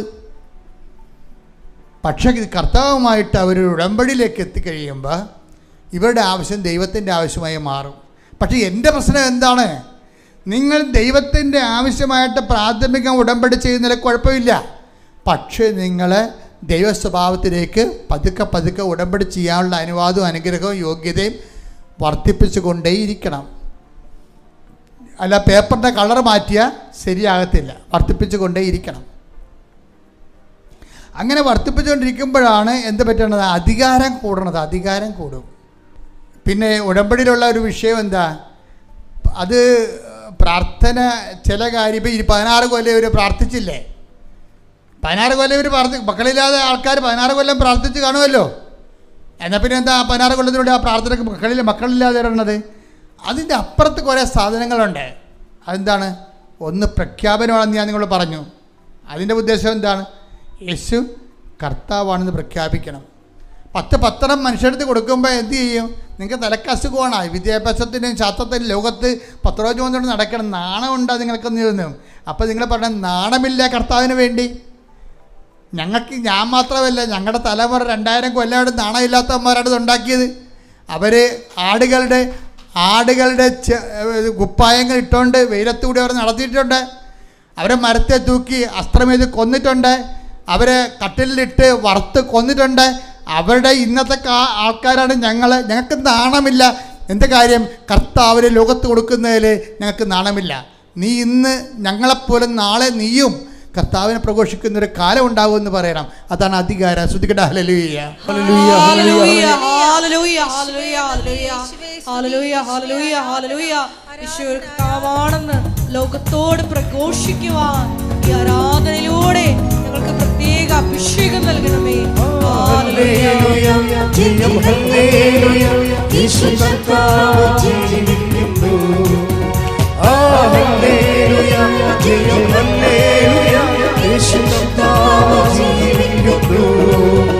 ഹല്ലേലൂയ, ജയം ഹല്ലേലൂയ, യേശു കർത്താവ് ജീവിക്കുന്നു. പരിശുദ്ധ പരമദിവ്യകാരുണ്യത്തിന് എന്നേരും ആരാധനയും സ്തുതിയും പുകഴ്ചയും. എൻ്റെ മക്കളെ, റോമ 10:9 അനുസരിച്ച് കൊണ്ട് ഏറ്റുപറച്ചിലാണ്. എന്താണ്? യേശു കർത്താവാണെന്ന് ഏറ്റുപറയണം. ഏറ്റുപറയണത് എന്താണ്? മത്തായി 10:32 അനുസരിച്ച് കൊണ്ട് മനുഷ്യരുടെ മുമ്പിൽ ഏറ്റുപറയണം. അല്ല വീട്ടിൽ അടുക്കളയെ കുത്തിരുന്ന് ഏറ്റുപറയണ കാര്യമല്ല ഇത്. അടുക്കളയെ കുത്തിരുന്ന് നമുക്ക് 1000 പ്രാവശ്യം വിശ്വാസ പ്രമാണം ചെല്ലാം. പക്ഷേ നീ ഒരു കൊല്ലം ചൊല്ലിയാൽ 25 പോയിൻ്റ് കിട്ടത്തുള്ളൂ. എന്താ കാര്യം? ഏറ്റുപറച്ചിലില്ല അതിൻ്റെ അകത്ത്. ഏറ്റുപറയണേ പുറത്തോട്ടിറങ്ങണം. ഏറ്റുപറയണമെങ്കിൽ മനുഷ്യരുടെ മുമ്പിൽ പോകണം. ഏറ്റുപറയണമെങ്കിൽ മനുഷ്യരുടെ മുമ്പിൽ നിന്ന് കിട്ടണ അപമാനങ്ങളെയൊക്കെ ഏൽക്കേണ്ടി വരും. ചിലപ്പോൾ കിട്ടും, ചിലപ്പോൾ കിട്ടത്തില്ല. പക്ഷെ അതിൻ്റെ പോയിൻ്റ് എത്രയുണ്ട്? 45 പോയിൻ്റാണ്. 45 ഏറ്റുപറച്ചിൽ 45 പോയിൻ്റാണ്. ഈ ഉടമ്പടി എന്തുകൊണ്ടാണ് കത്തി നിൽക്കുന്നത്? ഓരോ ദിവസവും പുതിയ പുതിയ സാക്ഷ്യങ്ങളുമായിട്ട് ഇത് മുന്നേറാൻ കാര്യം എന്താണ്? പുതിയ ആൾക്കാർ ഇൻവെസ്റ്റ് ചെയ്യുന്ന ഒരു ഇടിവെട്ട് പാർട്ടിയാണ് വരണം ഇപ്പം. അതായത് നിങ്ങൾക്കറിയാമല്ലേ, മാർത്തോമാ സഭയിൽ ബൈബിൾ അല്ലാതെ അവർ വേറെ ഒന്നും അംഗീകരിക്കത്തില്ല. അതുകൊണ്ട് തന്നെയാണ് ആ ഒരു പാരമ്പര്യത്തിൽ നിന്ന് വന്നിട്ട് ഇന്ന് അവർ ഉടമ്പടിയിലേക്ക് വന്നിട്ട് ഉടമ്പടിയുടെ മുഴുവനോ അനുധാരികളെ അവർ നിവർത്തിയാക്കിയിട്ട് അവർ രണ്ടാമത്തെ കുഞ്ഞിനെയും പ്രസവിച്ച് കർത്താവിന് സാക്ഷ്യം പറഞ്ഞുകൊണ്ട് ഒരു ഡോക്ടർ വരുമ്പോൾ അതിൻ്റെ പിന്നിലുള്ളത് എന്താണ്? പ്രയോഗമാണുള്ളത്. അപ്പോൾ വിശ്വാസത്തിന് ഏറ്റുപറച്ചിൽ പോലെ തന്നെ മൂന്നാമത്തൊരു ഘടകമുണ്ട് വിശ്വാസത്തിൻ്റെ എക്സ്പ്രഷൻസിലെ. ഒന്നെന്താണ്? ആദ്യത്തേത് എന്താണ്? പ്രാർത്ഥന. അത് നമ്മളെല്ലാവരും ചെയ്യണതാണ്. 25% പോയിൻ്റാണ് അതിനുള്ളത്. രണ്ടാമത്തേത് എന്താണ്? പ്രഖ്യാപനം. അതിന് 45%ആണ്. എന്താണത്? യേശു കർത്താവാണെന്ന് മനുഷ്യരുടെ മുമ്പിൽ ഏറ്റുപറയുക. അതിൻ്റെ അകത്ത് പ്രസംഗമുണ്ട്, ഏറ്റുപറച്ചിലുണ്ട്. ഈ മാർത്തോമാ ഡോക്ടർ പറഞ്ഞ എന്താ? പള്ളിയിൽ പോയിട്ട് അവിടെ ഞാൻ ചെല്ലുമ്പോൾ കുറച്ച് പത്രം അവിടെ ആ പള്ളി കെട്ടുകെട്ടാണ്ടിരിക്കുകയാണ്. ഞാൻ അതെല്ലാം എടുത്ത് പള്ളിക്ക് ചുറ്റും നടന്ന് എല്ലാവർക്കും വിതരണം ചെയ്തിട്ട് ഈശോനെക്കുറിച്ച് പറഞ്ഞുകൊണ്ടിരുന്നെന്ന് അവരോട്. അതാണ് ഏറ്റുപറച്ചിലെന്ന് പറയണത്. അത് നിങ്ങളുടെ അടുക്കളയെ മൂലയ്ക്ക് ഇട്ടത്തിരുന്നുണ്ട് ഈ പിച്ചിമ്പയും പറഞ്ഞ പോലെ പ്രാർത്ഥിച്ചുകൊണ്ടിരിക്കുന്ന പരിപാടിയല്ല. ഈ സംഭവം ഇറങ്ങി പ്രവർത്തിച്ച് പുറത്തുള്ളവർക്ക് കർത്താവിൻ്റെ മുമ്പിൽ വിശ്വാസ പ്രഖ്യാപനം നടത്തുകയാണ് യേശു കർത്താവാണെന്ന്. ഉടമ്പടി ഇല്ലായിരുന്നെങ്കിൽ ഇങ്ങനെ ഒരു ഡോക്ടർ ഈ ഒരു വിശ്വാസത്തിലേക്ക് ഈ രീതി വരുക? ഒരിക്കലും വരത്തില്ല. ഇത്ര ഒത്തിരി പേര് ഈ മേഖലകളിൽ ഇപ്പോഴും വിശ്വാസത്തിൽ വളർന്നു വരുന്നുണ്ട്. വിശ്വാസ കൈമാറ്റത്തിലൂടെ വളരുന്നുണ്ട്. അവരുടെ അധികാരം വർദ്ധിച്ചു വരുന്നുണ്ട്. എൻ്റെ മക്കളെ, ഉടമ്പടി ഒരു ടൈം കഴിഞ്ഞാൽ നിങ്ങൾ അറിയാതെ തന്നെ നിങ്ങളുടെ അധികാരം വർദ്ധിക്കുന്നത് കാണാം. മൂന്നാമത്തെ സംഭവം എന്താണ്? ഒന്ന് വിശ്വാസം എക്സ്പ്രഷൻസ്, പ്രാർത്ഥന. That is profession of faith, prayer. രണ്ടാമത്തെ എന്താണ്? പ്രൊക്ലമേഷൻ ഓഫ് ഫെയ്ത്ത്, വിശ്വാസം ഏറ്റുപറയുക. അതിനാ പ്രഖ്യാപനം എന്ന് പറയണത്. മൂന്നാമത്തത് എന്താണ്? Practice of faith. എന്താണത്? വിശ്വാസ പ്രയോഗം. അതാണ് ഉപ്പെന്നൊക്കെ പറയണത്. വിശ്വാസ പ്രയോഗമാണ്. ഇപ്പോൾ ഡോക്ടർ പറഞ്ഞില്ലേ, ഞാൻ സ്കാനിങ് ടേബിളിൽ ചെല്ലുന്ന മുമ്പ് തന്നെ അതിനെ കിടക്കണ മുമ്പ് തന്നെ ഞാൻ എൻ്റെ കർത്താവേ, ഇനിയെല്ലാം ഞാൻ നിന്നെ ഏൽപ്പിക്കുന്നു, നീ കർത്താവാണെന്ന് ഞാൻ ഏറ്റുപറയുന്നു. ഉപ്പിട്ട് വിശ്വാസപ്രമാണം ചെല്ലും. പ്രയോഗമാണത്. അതാണ് പ്രയോഗം എന്ന് പറയണത്. ഉടമ്പടി പ്രയോഗങ്ങൾ കൂടുതലാണ്. ഉടമ്പടി തൈലം എന്തിനുള്ളതാണ്? പ്രയോഗത്തിനുള്ളതാണ്. ഉടമ്പടി ഉപ്പ് എന്തിനാണ്? വിശ്വാസ പ്രയോഗത്തിനുള്ളതാണ്. നമ്മുടെ കൂദാശകളെല്ലാം ഇത് ഫോളോ ചെയ്യുന്നുണ്ട്. ശരിക്കും ദൈവശാസ്ത്രത്തിൽ ഇതിന് വസ്തുവും ട്യൂബവും എന്ന് പറയും. എല്ലാ കൂദാശകൾക്കും വസ്തുവുണ്ട്. ചെയ്യാനുള്ളതാണ് വസ്തു, ചെല്ലാനുള്ളതാണ് രൂപമെന്ന് പറയണത്. ഉപ്പ് ഇടുമ്പോൾ അത് വസ്തുവാണ്. ഉപ്പിട്ടിട്ട് നമ്മൾ ചെല്ലണത് എന്താണ്? അതിൻ്റെ രൂപം എന്താ? വിശ്വാസപ്രമാണമാണ്. അതെന്താ? വിശ്വാസപ്രമാണത്തിൻ്റെ ജിസ്റ്റ് എന്താണ്? യേശു കർത്താവാണ്. അതാണ് നമ്മൾ പറയണത്. യേശു കർത്താവെന്ന് പറയുന്നതിൻ്റെ ബ്രോഡർ ഫോമാണ്, വലിയ ഫോമാണ് വിശ്വാസ പ്രമാണം. അല്ല, വിശ്വാസ പ്രമാണം ചൊല്ലി തീർക്കരുത്. വിശ്വാസ പ്രഖ്യാപനം അത് പ്രഖ്യാപനമാണ്. ഓരോ വിശ്വാസ പ്രമാണം ചെല്ലുമ്പോഴും പറയുമ്പോഴും നമ്മുടെ മനസ്സിൽ പറയണം എന്താണ്? യേശു കർത്താവാണ്, യേശു കർത്താവാണ്. ആ പ്രയോഗമാണ്. ഇപ്പം തന്നെ നമ്മൾ ആദ്യം കണ്ട കൊച്ചിൻ്റെ പേരെന്നാ? ബിജി സാബു അല്ലേ? ഇടയ്ക്ക് വെച്ച് നിന്ന് പോയില്ലേ അത്? ബിജു സാബുവിൻ്റെ പ്രശ്നം എന്താണ്? ഭർത്താവിന് അറ്റാക്കാണ്, അവിടെ വീട് ചെളിക്കുണ്ടി കിടക്കുകയാണ്. ഒരു നെഞ്ചുവേദന വന്നാൽ കയറി 50 മീറ്റർ മറ്റേ മുകളിൽ ചെന്നിട്ട് വേണം ഒരു വണ്ടി കിട്ടുക. അത് നടക്കത്തില്ല. ഒരു പ്രാവശ്യം കയറിയത് ദൈവത്തിന്, അവൾ പറയുന്നത് ദൈവം കയ്യിലെടുത്തുകൊണ്ട് മാത്രം മലമുകളിൽ ചെന്ന് റോഡിൽ കയറിയതാണെന്ന്. അപ്പോൾ ഇനി സഹിക്കാൻ പറ്റത്തില്ല. അപ്പോൾ അവളെന്ത് ചെയ്ത്? അവൾ ആ ഉപ്പ് കൊണ്ടുപോയി ആ ചതുപ്പിലിട്ട്, അമ്മേ ഇവിടുന്ന് ഞങ്ങളെ കൊണ്ടുപോകണമെന്ന് പറഞ്ഞു. ഞാനൊരു വിശ്വാസപ്രമാണം ചെല്ലും. ആ സ്ഥലത്ത് മുഴുവനും ഉപ്പ് തളിച്ചിട്ട് വിശ്വാസപ്രമാണം ചെല്ലും, അമ്മേ ജീവിക്കാൻ മാർഗ്ഗം, ഇവിടെ കിടന്ന് ഞങ്ങളെ ഇല്ലായ്മയായി പോവും, ഞങ്ങളെ കൊണ്ടുപോകണമെന്ന് പറയും. അപ്പോൾ എത്രയോ വർഷമായി അവരവിടെ ജീവിക്കണത്. ഇപ്പോൾ ഉടമ്പടി എടുത്തപ്പോൾ എന്ത് പറ്റി? പിറ്റേ ആഴ്ച ആ സാധനം വിറ്റുപോയി. വിറ്റുപോയിട്ട് അവർ സന്തോഷത്തോടെ പറയുന്ന വേറൊരു കാര്യമുണ്ട്. അമ്മ ഞങ്ങൾക്ക് റോഡിൻ്റെ അരികിലൊരു സ്ഥലം തന്നെന്ന് പറയും. അമ്മ ഞങ്ങൾക്ക് റോഡിൻ്റെ അരികിലൊരു സ്ഥലം തന്ന് സമാധാനമായി. ഇനിയിപ്പോൾ കയറി വരേണ്ട സമയം എടുക്കത്തില്ലല്ലോ. പിന്നെ എൻ്റെ ഒരു ബന്ധുവിന് വീടില്ലായിരുന്നു. അപ്പോൾ എനിക്കും വീട് ഇല്ലാതിരിക്കുകയായിരുന്നു. അപ്പോൾ വീടില്ലാത്തതിൻ്റെ വേദന എനിക്കറിയാം. അതുകൊണ്ട് ഞങ്ങൾ വിറ്റ കാശിനകത്ത് കുറച്ച് അവർക്ക് കൊടുത്ത് അവർക്കും വീട് സ്ഥലവും ആയെന്ന് പറഞ്ഞു. അപ്പോൾ അതിൻ്റെ സന്തോഷത്തോടെയാണ് അവർ പറയണത്. അതാണ് തന്നെ അത് പറയണത്, ഒരു സന്തോഷത്തോടെയാണ്. അവർ വളർന്ന്, ശരിക്കും ഉടമ്പടിയിൽ വളർന്നു. വീടില്ലാത്തതിൻ്റെ വേദന നമുക്കറിയാമല്ലോ. അപ്പം അതുകൊണ്ട് അവർക്ക് വീടും സ്ഥലവും ഇല്ലാഞ്ഞ കാരണം ഇതിനൊന്ന് കുറേ കാശ് അവർക്ക് കൊടുത്ത് അവർക്കും വീട് സ്ഥലവുമായി. അമ്മ ഞങ്ങൾക്ക് റോഡ് സൈഡിലൊരു സ്ഥലവും തന്നു. എന്നിട്ട് ഞങ്ങളവിടെ വെള്ളം കുഴിക്കാൻ വേണ്ടി നോക്കിയപ്പോൾ 500 അടി കുഴിച്ചിട്ടും വെള്ളം കിട്ടിയില്ല. മലയല്ലേ ഇത്, നമ്മുടെ പോലെ തീരദേശത്തെ പോലെ 6 അടിയിൽ വെള്ളമില്ലല്ലോ. തീരദേശത്ത് ചാവടക്കാൻ പോലും എന്ത് പാടാ. 3 അടി കുഴിക്കുമ്പോൾ തന്നെ വെള്ളം വരും. അപ്പോൾ ഞാൻ ഇരുന്ന പള്ളികളിലൊക്കെ ഭയങ്കര കഷ്ടപ്പാടായിരുന്നു. ഇങ്ങനെ പിണം വെച്ചിട്ട് കോരിപ്പറ്റിക്കും കുഴിയിൽ നിന്ന് വെള്ളം. അപ്പോൾ അതുവരെ അച്ഛൻ ഇങ്ങനെ പ്രാർത്ഥിച്ചുകൊണ്ട് നിൽക്കും. ഈ കുഴിയിലെ വെള്ളം മുഴുവനും വർഷകാലത്തെ നമ്മൾ മഴയത്ത് അടക്കാൻ ചെല്ലുമ്പോൾ ബക്കറ്റ് വെച്ച് കോരിപ്പറ്റിക്കും. ചിലപ്പോൾ അരമണിക്കൂറൊക്കെ എടുക്കും. നല്ല വെള്ളമാണ്, എല്ലായിടത്തും വെള്ളമല്ലേ. പക്ഷേ അവിടെ ഹൈ റേഞ്ചിലൊക്കെ ഉണ്ടാകുന്നൊരു കുഴപ്പം വെച്ചാൽ 500 അടി താത്തിയിട്ടും വെള്ളമില്ല, പാറപ്പൊടി തന്നെയാണ് വരുന്നത്. അപ്പോൾ അവർക്ക് പെട്ടെന്നൊരു ചങ്ക് പിടച്ചിൽ വന്ന്, എന്നാലും അവർ വിചാരിച്ചു ഉടമ്പടി ഉപ്പുണ്ടല്ല. അതാണ് വിഷയം. ആ ഹൃദയശുദ്ധത എന്ന് പറഞ്ഞാൽ കണ്ടില്ലേ, 85,000 രൂപ ചിലവായി ഈ ട്യൂബ് കയറ്റിയപ്പോൾ. കുഴക്കിണറിന് വേണ്ടി ട്യൂബ് 500 അടി താഴെ ഇറക്കിയപ്പോൾ 85,000 രൂപ ചിലവായി. പക്ഷെ പാറപ്പൊടിയാണ് മുകളിൽ വരണത്.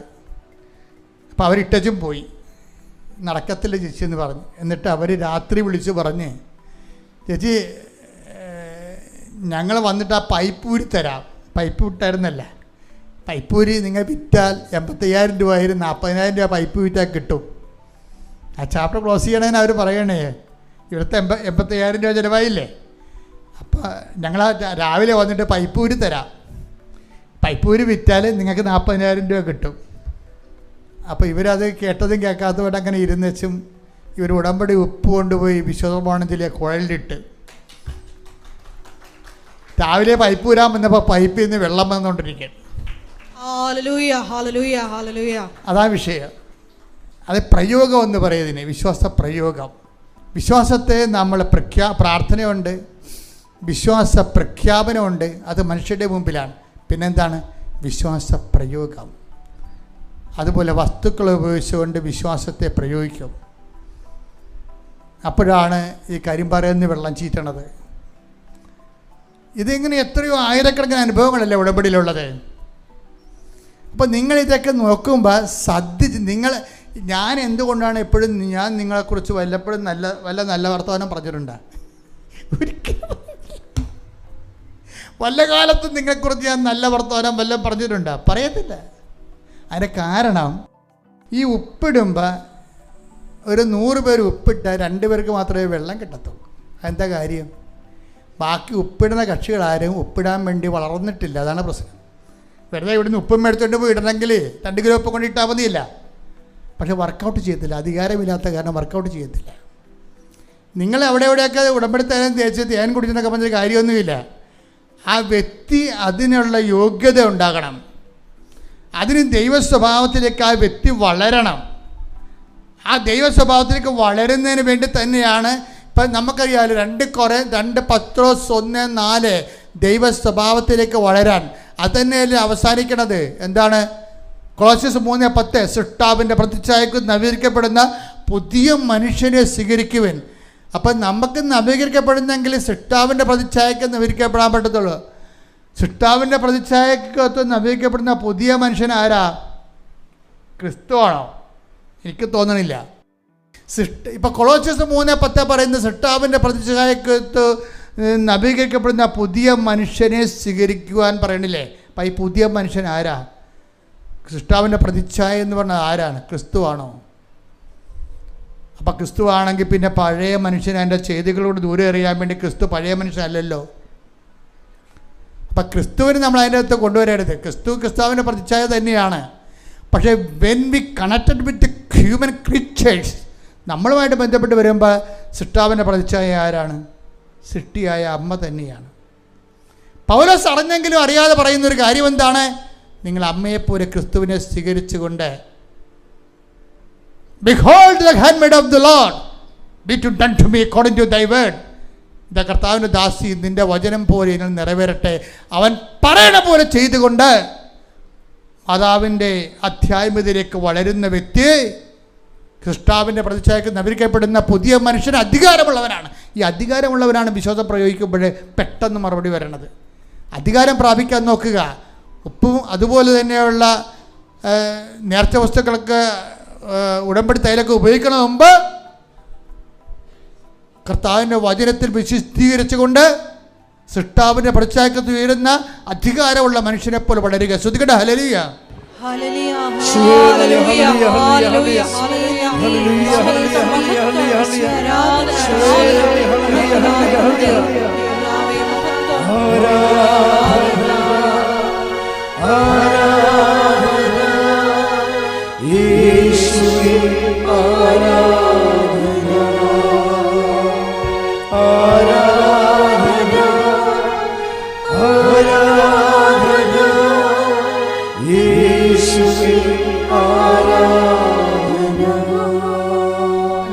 ലൂക്കാസ് സുവിശേഷം 22:32. സ്തുതിക്കട്ടെ. ഹല്ലേലൂയ. ഹല്ലേലൂയ. ഹല്ലേലൂയ. ഹല്ലേലൂയ. ഹല്ലേലൂയ. ഹല്ലേലൂയ.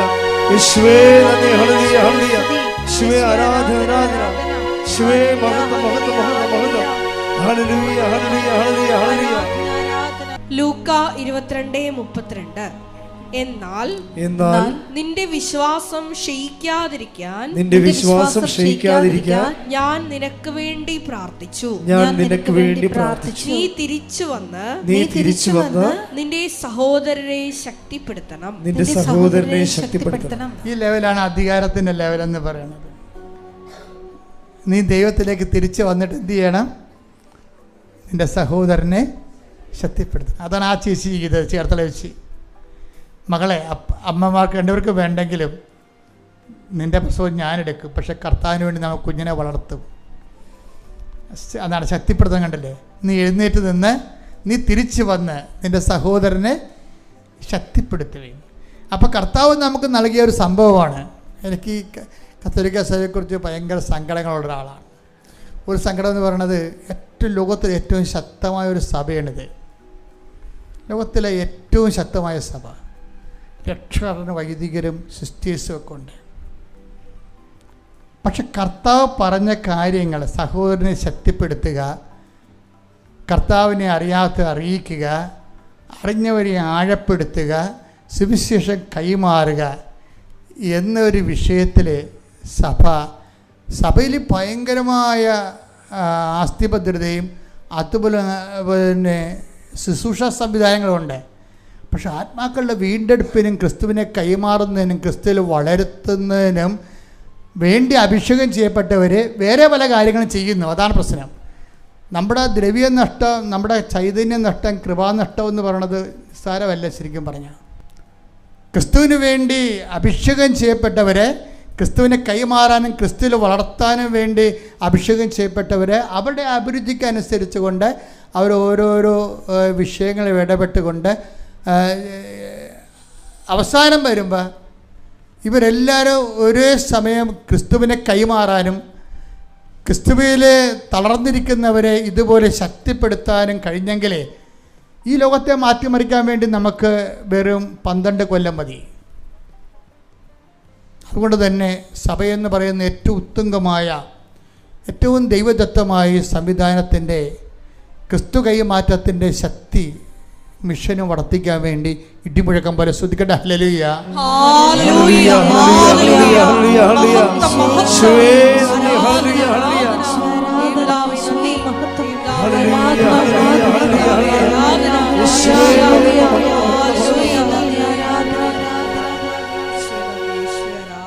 എല്ലാവരും എഴുന്നേൽക്കുക. പരിശുദ്ധ പരമാ ദിവ്യ കാരുണ്യത്തിന് നേരവും ആരാധനയും സ്തുതിയും പുകഴ്ചയും ഉണ്ടായിരിക്കട്ടെ. പരിശുദ്ധ പരമാ ദിവ്യ കാരുണ്യത്തിന് നേരവും ആരാധനയും സ്തുതിയും പുകഴ്ചയും ഉണ്ടായിരിക്കട്ടെ. പരിശുദ്ധ പരമാ ദിവ്യ കാരുണ്യത്തിന് നേരവും ആരാധനയും സ്തുതിയും പുകഴ്ചയും ഉണ്ടായിരിക്കട്ടെ. നമുക്കെല്ലാവർക്കും കൃപാസനം മരിയൻ പ്രത്യക്ഷീകരണ മധ്യസ്ഥ പ്രാർത്ഥന ഏറ്റുചൊല്ലി പ്രാർത്ഥിക്കാം. അമ്മേ പരിശുദ്ധ അമ്മേ, അമ്മേ പരിശുദ്ധ അമ്മേ, ദൈവമാതാവേ, ദൈവമാതാവേ, കൃപാസനത്തിലൂടെ ഞങ്ങൾക്കും ഞങ്ങളുടെ ദേശത്തിനും അമ്മ മധ്യസ്ഥം തേടി തന്ന എല്ലാ അനുഗ്രഹങ്ങൾക്കും കൃപകൾക്കും ഞങ്ങളിപ്പോൾ ഹൃദയം നിറഞ്ഞ നന്ദി പറയുന്നു. സ്തുതിച്ചു പ്രാർത്ഥിക്കാം. Hallelujah, hallelujah. നാളിതുവരെ ഞങ്ങൾക്ക് ലഭിച്ച എല്ലാ കൃപകൾക്കും അനുഗ്രഹങ്ങൾക്കും നന്ദി പറയുന്നു. Hallelujah, hallelujah. മഹത്വം ദൈവപിതാവേ, നന്ദി ദൈവപിതാവേ, മഹത്വം ദൈവപിതാവേ, ആരാധന.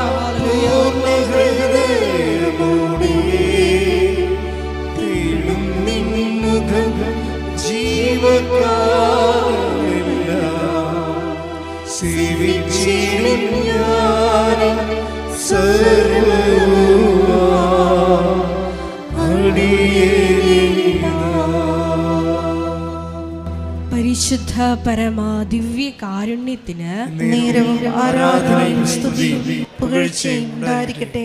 പരിശുദ്ധ പരമാ ദിവ്യ കാരുണ്യത്തിന് നേരവും ആരാധനയും സ്തുതിയും പുകഴ്ചയും ഉണ്ടായിരിക്കട്ടെ. പരിശുദ്ധ പരമാ ദിവ്യ കാരുണ്യത്തിന് നേരവും ആരാധനയും സ്തുതിയും പുകഴ്ചയും ഉണ്ടായിരിക്കട്ടെ. അമ്മേ പരിശുദ്ധ അമ്മേ, അമ്മേ പരിശുദ്ധ അമ്മേ, ദൈവമാതാവേ, ദൈവമാതാവേ, 2004 ഡിസംബർ 7-ാം തീയതി 2004 ഡിസംബർ 7-ാം തീയതി ഉച്ചകഴിഞ്ഞ് 2:30 2:30 കൃപാസനത്തിൽ സംഭവിച്ച അമ്മയുടെ പ്രത്യക്ഷപ്പെടലിനെ കുറിച്ച് തിരുസഭയ്ക്ക് സമർപ്പിച്ചിരിക്കുന്ന പഠനരേഖകളുടെ മേൽ വസ്തുനിഷ്ഠവും ദൈവശാസ്ത്ര വിധി പ്രകാരമുള്ളതുമായ അന്വേഷണ പഠനങ്ങൾ നടത്തി ആ പ്രത്യക്ഷപ്പെടലിലൂടെ പ്രകടമായ ദൈവമാതാവിന്റെ പ്രത്യേക കരുതലും സംരക്ഷണവും വെളിപ്പെടുത്തുന്ന പീഡിതരുടെ ആശ്വാസവും പ്രവാചകന്മാരുടെ രാജ്ഞിയും വാഗ്ദാനത്തിന്റെ പേടകവും പ്രപഞ്ച പ്രകൃതിയുടെ മാതാവുമായ പരിശുദ്ധ അമ്മയുടെ ഭക്തി തിരുസഭയിൽ കൂടുതൽ പ്രചരിച്ച് ജീവിതത്തിന്റെ ദുരിത ദുരന്ത അവസ്ഥകളിൽ അകപ്പെട്ട് കഴിയുന്ന അനേകായിരം മക്കൾക്ക് ദൈവത്തിന്റെ സാന്നിധ്യവും സന്ധിപ്പും കൂടുതൽ അനുഭവിക്കുക വഴി ആത്മീയ വിശുദ്ധിയും ദൈവശക്തി ദൈവശക്തിയും കൈവരിക്കുവാൻ ഞങ്ങളുടെ കുടുംബങ്ങളെ ഇടയാക്കണമേ. സ്തുതിച്ചു പ്രാർത്ഥിക്കാം. Hallelujah, hallelujah. മരിയനോട് ഉടമ്പടിയെടുത്ത് പ്രാർത്ഥിക്കുന്ന ഞങ്ങളുടെ കുടുംബങ്ങളെ വിശുദ്ധീകരിക്കണമേ എന്ന് പ്രാർത്ഥിക്കുന്നു, ശക്തീകരിക്കണമേ എന്ന് പ്രാർത്ഥിക്കുന്നു, ആത്മാവാൽ വഴി നടത്തണമേ എന്ന് പ്രാർത്ഥിക്കുന്നു, സാക്ഷികളാക്കി ഉയർത്തണമേ എന്ന് പ്രാർത്ഥിക്കുന്നു, വലിയ വലിയ ദൈവാനുഭവങ്ങൾ നൽകണമേ എന്ന് പ്രാർത്ഥിക്കുന്നു. Hallelujah, hallelujah. മഹത്വം, മഹത്വം. ആരാധന,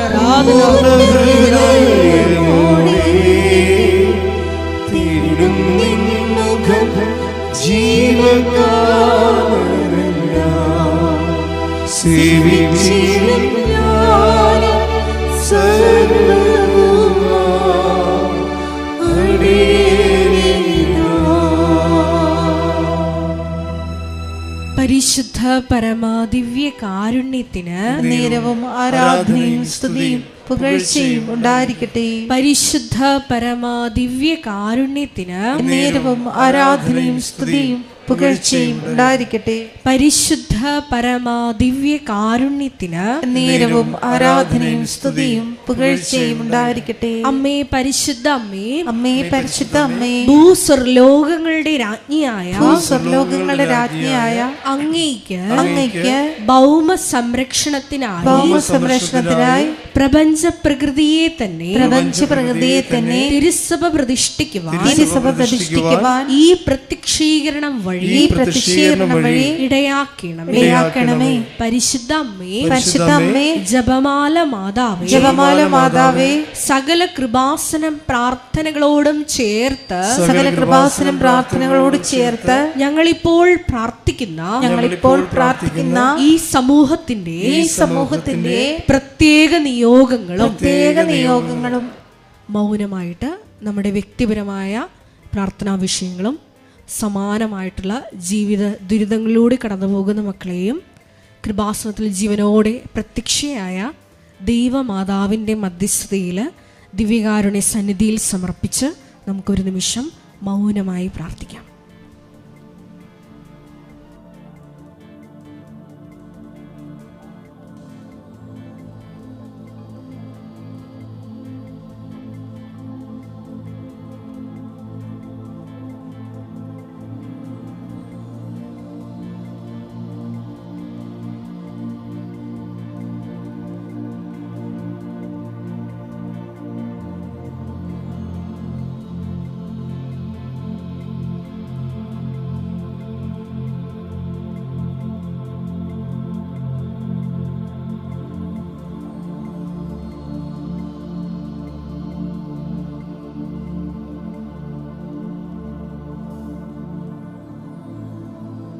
അമ്മയുടെ പ്രത്യക്ഷീകരണത്തിന്റെ ഈ അനുഗ്രഹവേളയിൽ ഞങ്ങൾക്ക് സാധിച്ചു തരുവാൻ കനിയണമേ.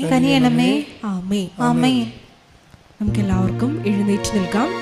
ഗായക സംഘത്തോട് ചേർന്ന് കരങ്ങളടിച്ച് ദൈവസ്നേഹത്തോടെ സന്തോഷത്തോടെ ദൈവത്തെ മഹത്വപ്പെടുത്തിക്കൊണ്ട് പാടി പ്രാർത്ഥിക്കാം.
പരിശുദ്ധാത്മാവേ, ലോകത്തിന്മേൽ വിജയം നേടാൻ ധീരതയേകണമേ. ജലപ്പരപ്പിൽ ചലിച്ചു നിന്നൊരു പരിശുദ്ധാത്മാവേ, ജലകോടികളിൽ ജ്വലിച്ചു നിന്നൊരു പരിശുദ്ധാത്മാവേ, ജലപ്പരപ്പിൽ ചലിച്ചു നിന്നൊരു പരിശുദ്ധാത്മാവേ, ജലകോടികളിൽ ജ്വലിച്ചു നിന്നൊരു പരിശുദ്ധാത്മാവേ. പരിശുദ്ധാത്മാവേ, പരിശുദ്ധാത്മാവേ, വരദാനത്തിൻ അഭിഷേകം കൊണ്ടെന്നെ നിറയ്ക്കണമേ. പരിശുദ്ധാത്മാവേ, പരിശുദ്ധാത്മാവേ, ലോകത്തിന്മേൽ വിജയം നേടാൻ ധീരതയേകണമേ. സ്തുതിക്കട്ടെ. ഹല്ലേലൂയ, ഹല്ലേലൂയ, ഹല്ലേലൂയ.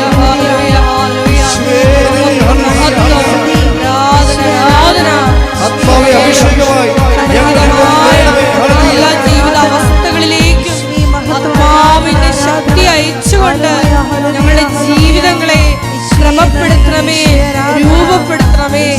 ഹല്ലേലൂയ, ഹല്ലേലൂയ. മഹത്വം, മഹത്വം, ആരാധന, ആരാധന.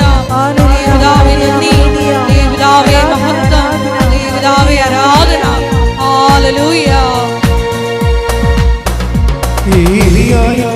ജ്വലിച്ചൊരു പരിശുദ്ധാത്മാവേ, ഏലീശായിൽ ഇരട്ടിയേകിയ പരിശുദ്ധാത്മാവേ, ഏലിയായിൽ കത്തിജ്വലിച്ചൊരു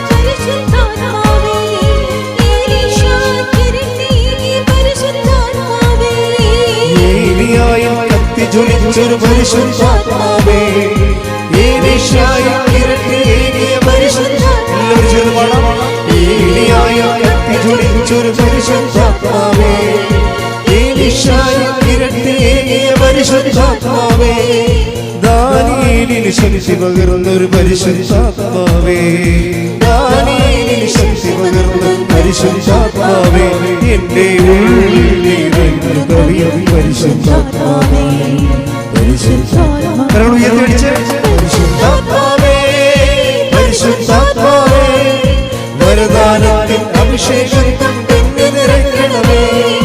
പരിശുദ്ധാത്മാവേ, പരിശുദ്ധാത്മാവേ, ലോകത്തിന്മേൽ വിജയം നേടാൻ ധീരതയെ.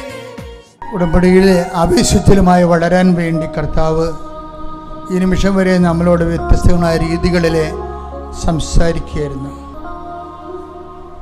ഉടമ്പടി ജ്വലിച്ചു നിന്ന ഒരാഴ്ചയാണ് കടന്നു പോണത്.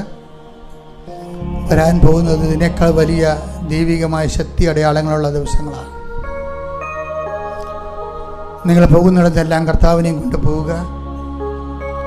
നിങ്ങൾ കൊടുക്കുന്നിടത്തെല്ലാം കർത്താവിനെ കൊടുക്കുക. പരിശുദ്ധാമ്മ ക്രിസ്തുവിനെ സ്വീകരിച്ചുകൊണ്ട് ക്രിസ്തുവിനെ വയറ്റിലിട്ട് വളർത്തി, വീട്ടിൽ നിർത്തി വളർത്തി, ക്രിസ്തുവിനെ പിതാവിൻ്റെ തിരുമനസ്സിനെ കൈയേൽപ്പിച്ചുകൊണ്ട് രക്ഷണീകൃതം പൂർത്തിയാക്കിക്കൊണ്ട് ലോകത്തിൻ്റെ വീണ്ടെടുപ്പിന് വേണ്ടി ക്രിസ്തുവിനെ കൈമാറുന്ന അപ്പോസ്തലന്മാരോട് സഹകരിച്ചുകൊണ്ട് ഭൂമിയിൽ ദൈവത്തിൻ്റെ പദ്ധതിയായ പരിശുദ്ധ മറിയം ഞങ്ങൾക്ക് വേണ്ടി മധ്യസ്ഥം വഹിക്കുന്നു. മറിയത്തോട് ചേർന്നുകൊണ്ട് വിശ്വാസ കൈമാറ്റത്തിൻ്റെ വലിയ കാലഘട്ടത്തെ നമുക്ക് ഒരുമിച്ച് പങ്കിടാം. ശ്രുതികട ഹല്ലേലൂയ, ഹല്ലേലൂയ, ഹല്ലേലൂയ,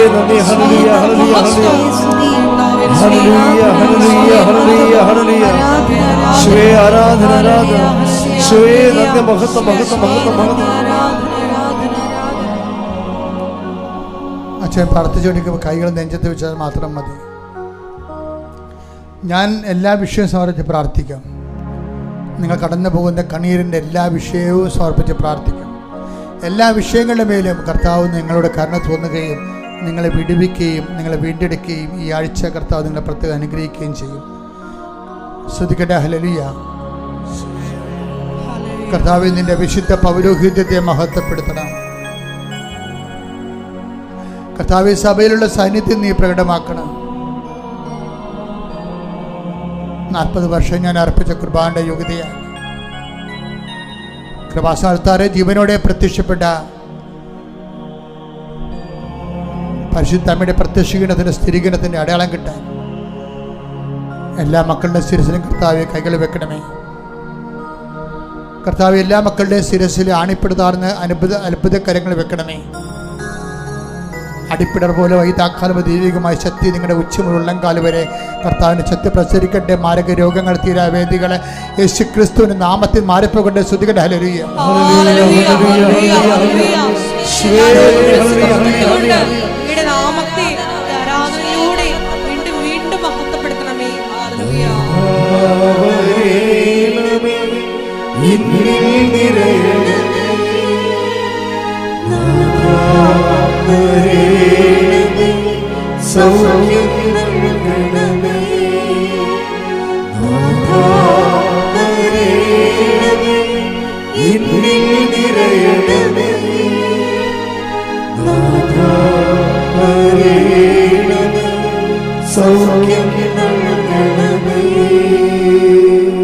കർത്താവ്, ജോലിയില്ലാത്തവരുടെ ദിവസം കണ്ണീരോടെ പ്രാർത്ഥിക്കുന്നുണ്ട്. ഈശോയെ, മക്കളെ കൊടുത്ത് ആവരാതി കൊള്ളുന്നവരും അവരുടെ ജോലി നഷ്ടപ്പെട്ടവരും അവർ തിരിച്ചു പോകാൻ പോകുന്നവരും അവിടെ കണ്ണുനീര് നീ കയ്യിലെടുക്കണമെന്ന് ഏറ്റെടുക്കണമെന്ന് പ്രാർത്ഥിക്കുന്ന കർത്താവെ, മക്കളില്ലാത്തവരെ ഒക്കെയുള്ള മക്കളെ കൊണ്ട് വല്ലാത്ത വേദനയും ദുരിതവും അനുഭവിക്കുന്നവർ, ഞാൻ പരിശുദ്ധ ദേവമാതാവിന് മക്കളെ ഏൽപ്പിക്കുന്ന ജോലി സംബന്ധമായ വിഷയങ്ങൾ, സ്ഥല സംബന്ധമായ കാര്യങ്ങൾ, വീടില്ലാത്ത അവസ്ഥകൾ, മാരക രോഗങ്ങൾ, വൈവാഹിക തടസ്സങ്ങൾ, കോടതി കേസുകൾ കർത്താവെ ഏറ്റെടുക്കണമേ. കർത്താവ്, ഒരു പിടിയും ഒരു ഗതിയും പരഗതിയും ഇല്ലാതെ പോകുന്നവർ, വിവാഹം ഒത്തുവരാത്തവർ, മക്കളില്ലാത്തവർ, അവരെല്ലാം സമർപ്പിച്ചുകൊണ്ട് പ്രാർത്ഥിക്കുന്നു. ഈശോ, ജീവിക്കാൻ മാർഗമില്ലാത്തതുകൊണ്ട് ഈശോയെ, എന്ത് ജോലി ചെയ്തിട്ടും ഒരു ഗതി പിടിക്കണില്ല, കൂടുതൽ കടമായി മാറുന്നു. കുടുംബത്തിൽ തങ്ങളുടെ നില പരിതാപകരവും സമാധാനമില്ലാത്ത കുടുംബങ്ങൾ, ഈശോ ആ കുടുംബങ്ങളിലെല്ലാം 4 അതിരുകളിൽ കർത്താവിൻ്റെ രക്തം ഞാൻ തളിക്കുന്നു. നീ ഏത് ഭവനത്തിൽ പ്രവേശിക്കുമ്പോൾ ആ ഭവനത്തിൽ സമാധാനം ആശംസിക്കാൻ അലച്ച കർത്താവെ, നിന്റെ ഉന്നതമായ നാമത്തിൽ സഭയുടെ അധികാരത്തിൽ കുരിശിൻ്റെ അടയാളത്തിൽ ഞാൻ സമാധാനമില്ലാത്ത കുടുംബങ്ങൾക്ക് യേശു ക്രിസ്തുവിന്റെ നാമത്തിൽ സമാധാനം ആശംസിക്കുന്നു. അവിടെയുള്ള മക്കൾ സമാധാനം ആശംസിക്കാൻ അനുഭവിക്കാൻ ഇടയാക്കണമേ. ശ്രുതിക്കട്ടെ. ഹല്ലേലൂയ. ഹല്ലേലൂയ. ഹല്ലേലൂയ.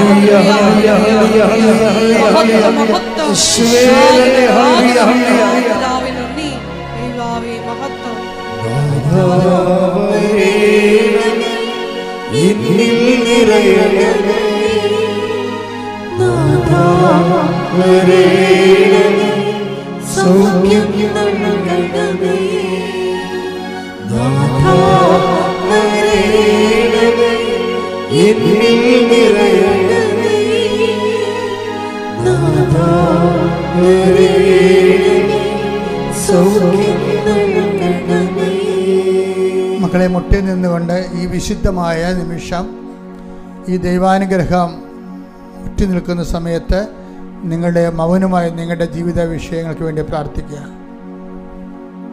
ഇപ്പോൾ പ്രാർത്ഥിക്കുന്ന വിഷയത്തിന് ദൈവിക തീരുമാനമുണ്ടായി നിങ്ങൾക്ക് സാക്ഷ്യം പറയാൻ കഴിയും.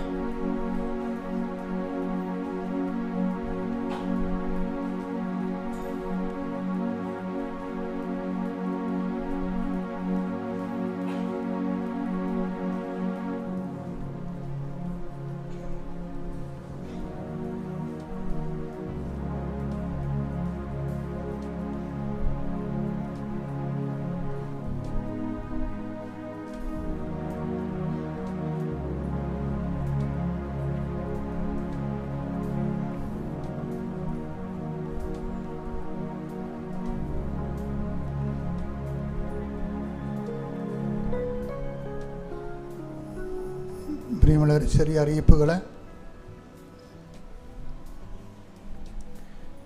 ചിലർ ചെയ്യാൻ പറ്റാത്ത ചില കാര്യങ്ങൾ ചെയ്യുന്നുണ്ട്. അതിലൊന്ന്, വിദേശത്തുള്ളവരുടെ പേരിൽ കള്ള ഉടമ്പടി എടുത്തിട്ട് അവർക്ക് നേർച്ച വസ്തുക്കൾ അയച്ചു കൊടുക്കുന്നു. അതൊരിക്കലും ചെയ്യരുത്. അച്ഛനെയാണ് ഈശോ ഉടമ്പടി തന്നത്. ഇപ്പം ഞാൻ പറയണതാണ് ഉടമ്പടിയുടെ ദൈവിക പ്രമാണമെന്ന് പറയണത്. ഞാൻ പറയുന്നതിനെതിരെ നിങ്ങൾ ചെയ്താൽ അത് വെളുക്കാൻ തേക്കണ പാണ്ടാകും. ആ വ്യക്തിയാണ് ഉടമ്പടി എടുക്കുന്നത്. അത് ഇത് തീർത്ഥാടന ഉടമ്പടിയാണ് കൃപാസനത്തിൽ വന്ന് എടുക്കുന്നത്.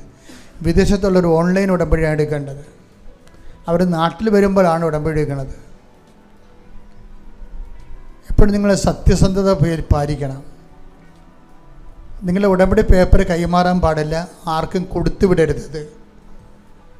ചിലർ ഉടമ്പടി പേപ്പർ കട്ടെടുത്തുകൊണ്ട് വന്ന് ഇവിടെ അച്ഛനെ കാണാനുള്ള ചീട്ടൊക്കെ മേടിക്കാറുണ്ട്. ഇപ്പം എങ്ങനെയായാലും ഇവിടെ വരുമ്പോൾ അച്ഛനെ അറിയാൻ പറ്റുമോ? അത് ഒന്നും ചെയ്യരുത്. അച്ഛനെ കാണുന്ന ഒരു ഉടമ്പടിയുടെ ഒരു വിഷയമല്ല. നിങ്ങൾ അച്ഛനെ കാണാൻ ആഗ്രഹിക്കുന്നവർ ദൈവത്തെ കാണാൻ ഇഷ്ടപ്പെടാത്തവരാണ്. ഇതിൻ്റെ അപ്പുറത്ത് എന്താ പറയണത്? അച്ഛനെ കാണാൻ വേണ്ടി ഇടിവെക്കുന്ന ആൾക്കാർ ദൈവത്തെ കാണാൻ ഇഷ്ടപ്പെടാത്തവരാണ്. അവർക്ക് ചുളിവിൽ പുറംവാതിലൂടെ പെട്ടെന്ന് എന്തെങ്കിലും ഒപ്പിച്ചെടുക്കണം, എന്നിട്ട് അവർക്ക് തോന്നിയ പോലെ വൃത്തികെട്ട ജീവിതം പഴുതുപോലെ തുടരണം. അങ്ങനെ കുറേ ആൾക്കാരുണ്ട്. അതൊന്നും ആശാസ്യമായ കാര്യങ്ങളല്ല. ഏറ്റവും ഗൗരവതരമായ വിഷയങ്ങൾ സത്യസന്ധമായി ഉടമ്പടി ജീവിക്കുന്നവരെ അച്ഛൻ കാണുന്ന ഒരു ദിവസം 300 പേരൊക്കെയാണ് കാണുന്നത്. എനിക്കറിയാമല്ലോ, ഇന്നലെ 300 പേരെ കണ്ടു. കഴിഞ്ഞ ദിവസങ്ങളിൽ ഇതെല്ലാം ഇത്രയും ആളാണ് കാണുന്നത്. ആൾക്കാരെ കാണും.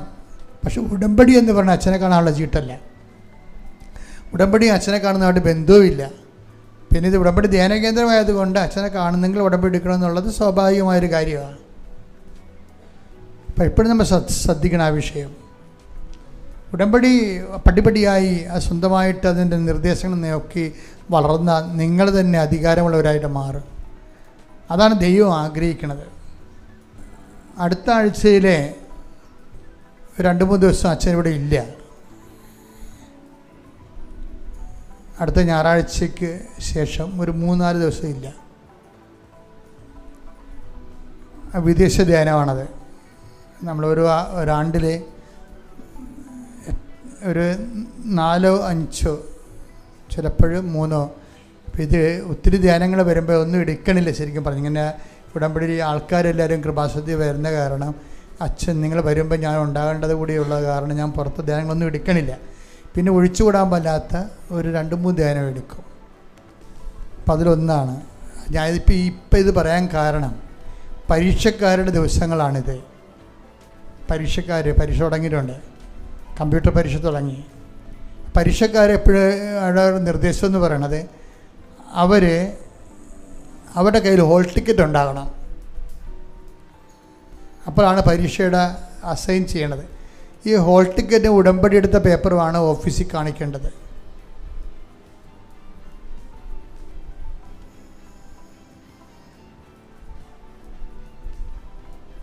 ഉടമ്പടി എടുത്ത പേപ്പറും ഹോൾ ടിക്കറ്റും കൂടിയാണ് ഓഫീസിൽ കാണിക്കേണ്ടത്. അത് SLCക്കാർക്ക് മാത്രമേ ഉടമ്പടി എടുക്കാൻ അനുവാദം ഇല്ല. അവർക്ക് 10-16-15 വയസ്സേ ഉള്ളൂ. അപ്പോൾ ഉടമ്പടി കൊടുത്ത് ഉഴപ്പിയാൽ അത് വെളുക്കാൻ തേക്കണ പാണ്ടാകും. പക്ഷേ +1കാർ ഉടമ്പടി എടുക്കണം. +1കാർ അമ്മയുടെ ഉടമ്പടി വരരുത് അച്ഛനെ കാണാൻ വേണ്ടി. അവർ സ്വന്തമായിട്ട് ഉടമ്പടി എടുക്കണം. +1 മോഡോട്ട് എല്ലാവരും ഉടമ്പടി എടുക്കണം. പിന്നെ നിങ്ങൾ ആൾക്കാരെ അച്ഛനെ കാണാൻ വരുമ്പോൾ ഭാര്യയുടെ ഉടമ്പടിയും കൊണ്ട് ഭർത്താവ് വരെ. ഇപ്പോൾ ഇന്നലെ ഒരുത്തം വന്നിട്ടുണ്ടായിരുന്നു. അയാൾക്ക് ഫിക്സ് രോഗമെന്നാണ് പറയണത്. അയാൾക്ക് ആ ഫിക്സ് രോഗം ക്യാൻസർ രോഗക്കാരന് ചിലപ്പോൾ ഉടമ്പടി എടുക്കാൻ പറ്റും. പക്ഷേ ഫിക്സ് രോഗക്കാരനൊക്കെ ഉടമ്പടി എടുക്കാൻ പറ്റും. ആളിതെല്ലാം കാര്യം ചെയ്യണം. അപ്പോൾ അതിങ്ങനെ കൈ നനയാതെ ഒന്നും മീൻ പിടിക്കരുത്.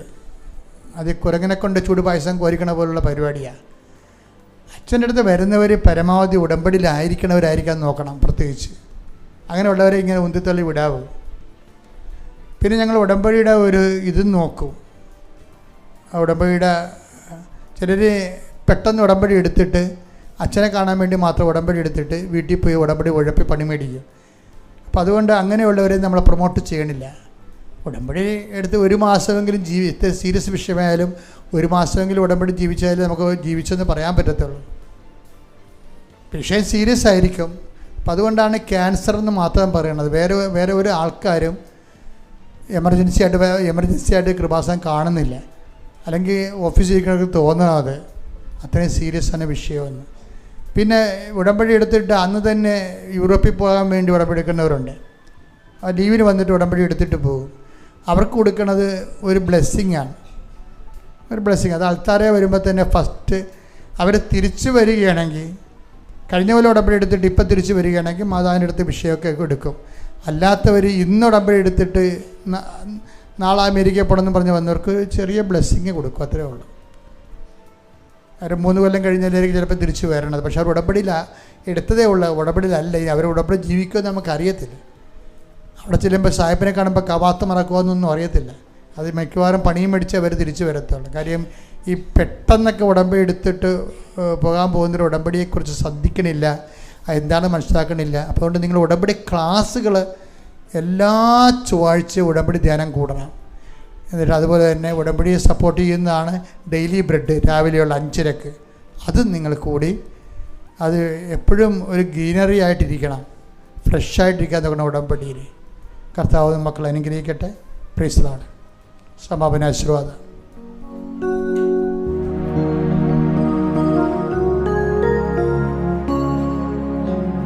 ശിരസ് നമിച്ച് നമുക്ക് ദിവ്യകാരുണ്യനാഥന്റെ ആശീർവാദം സ്വീകരിക്കാം.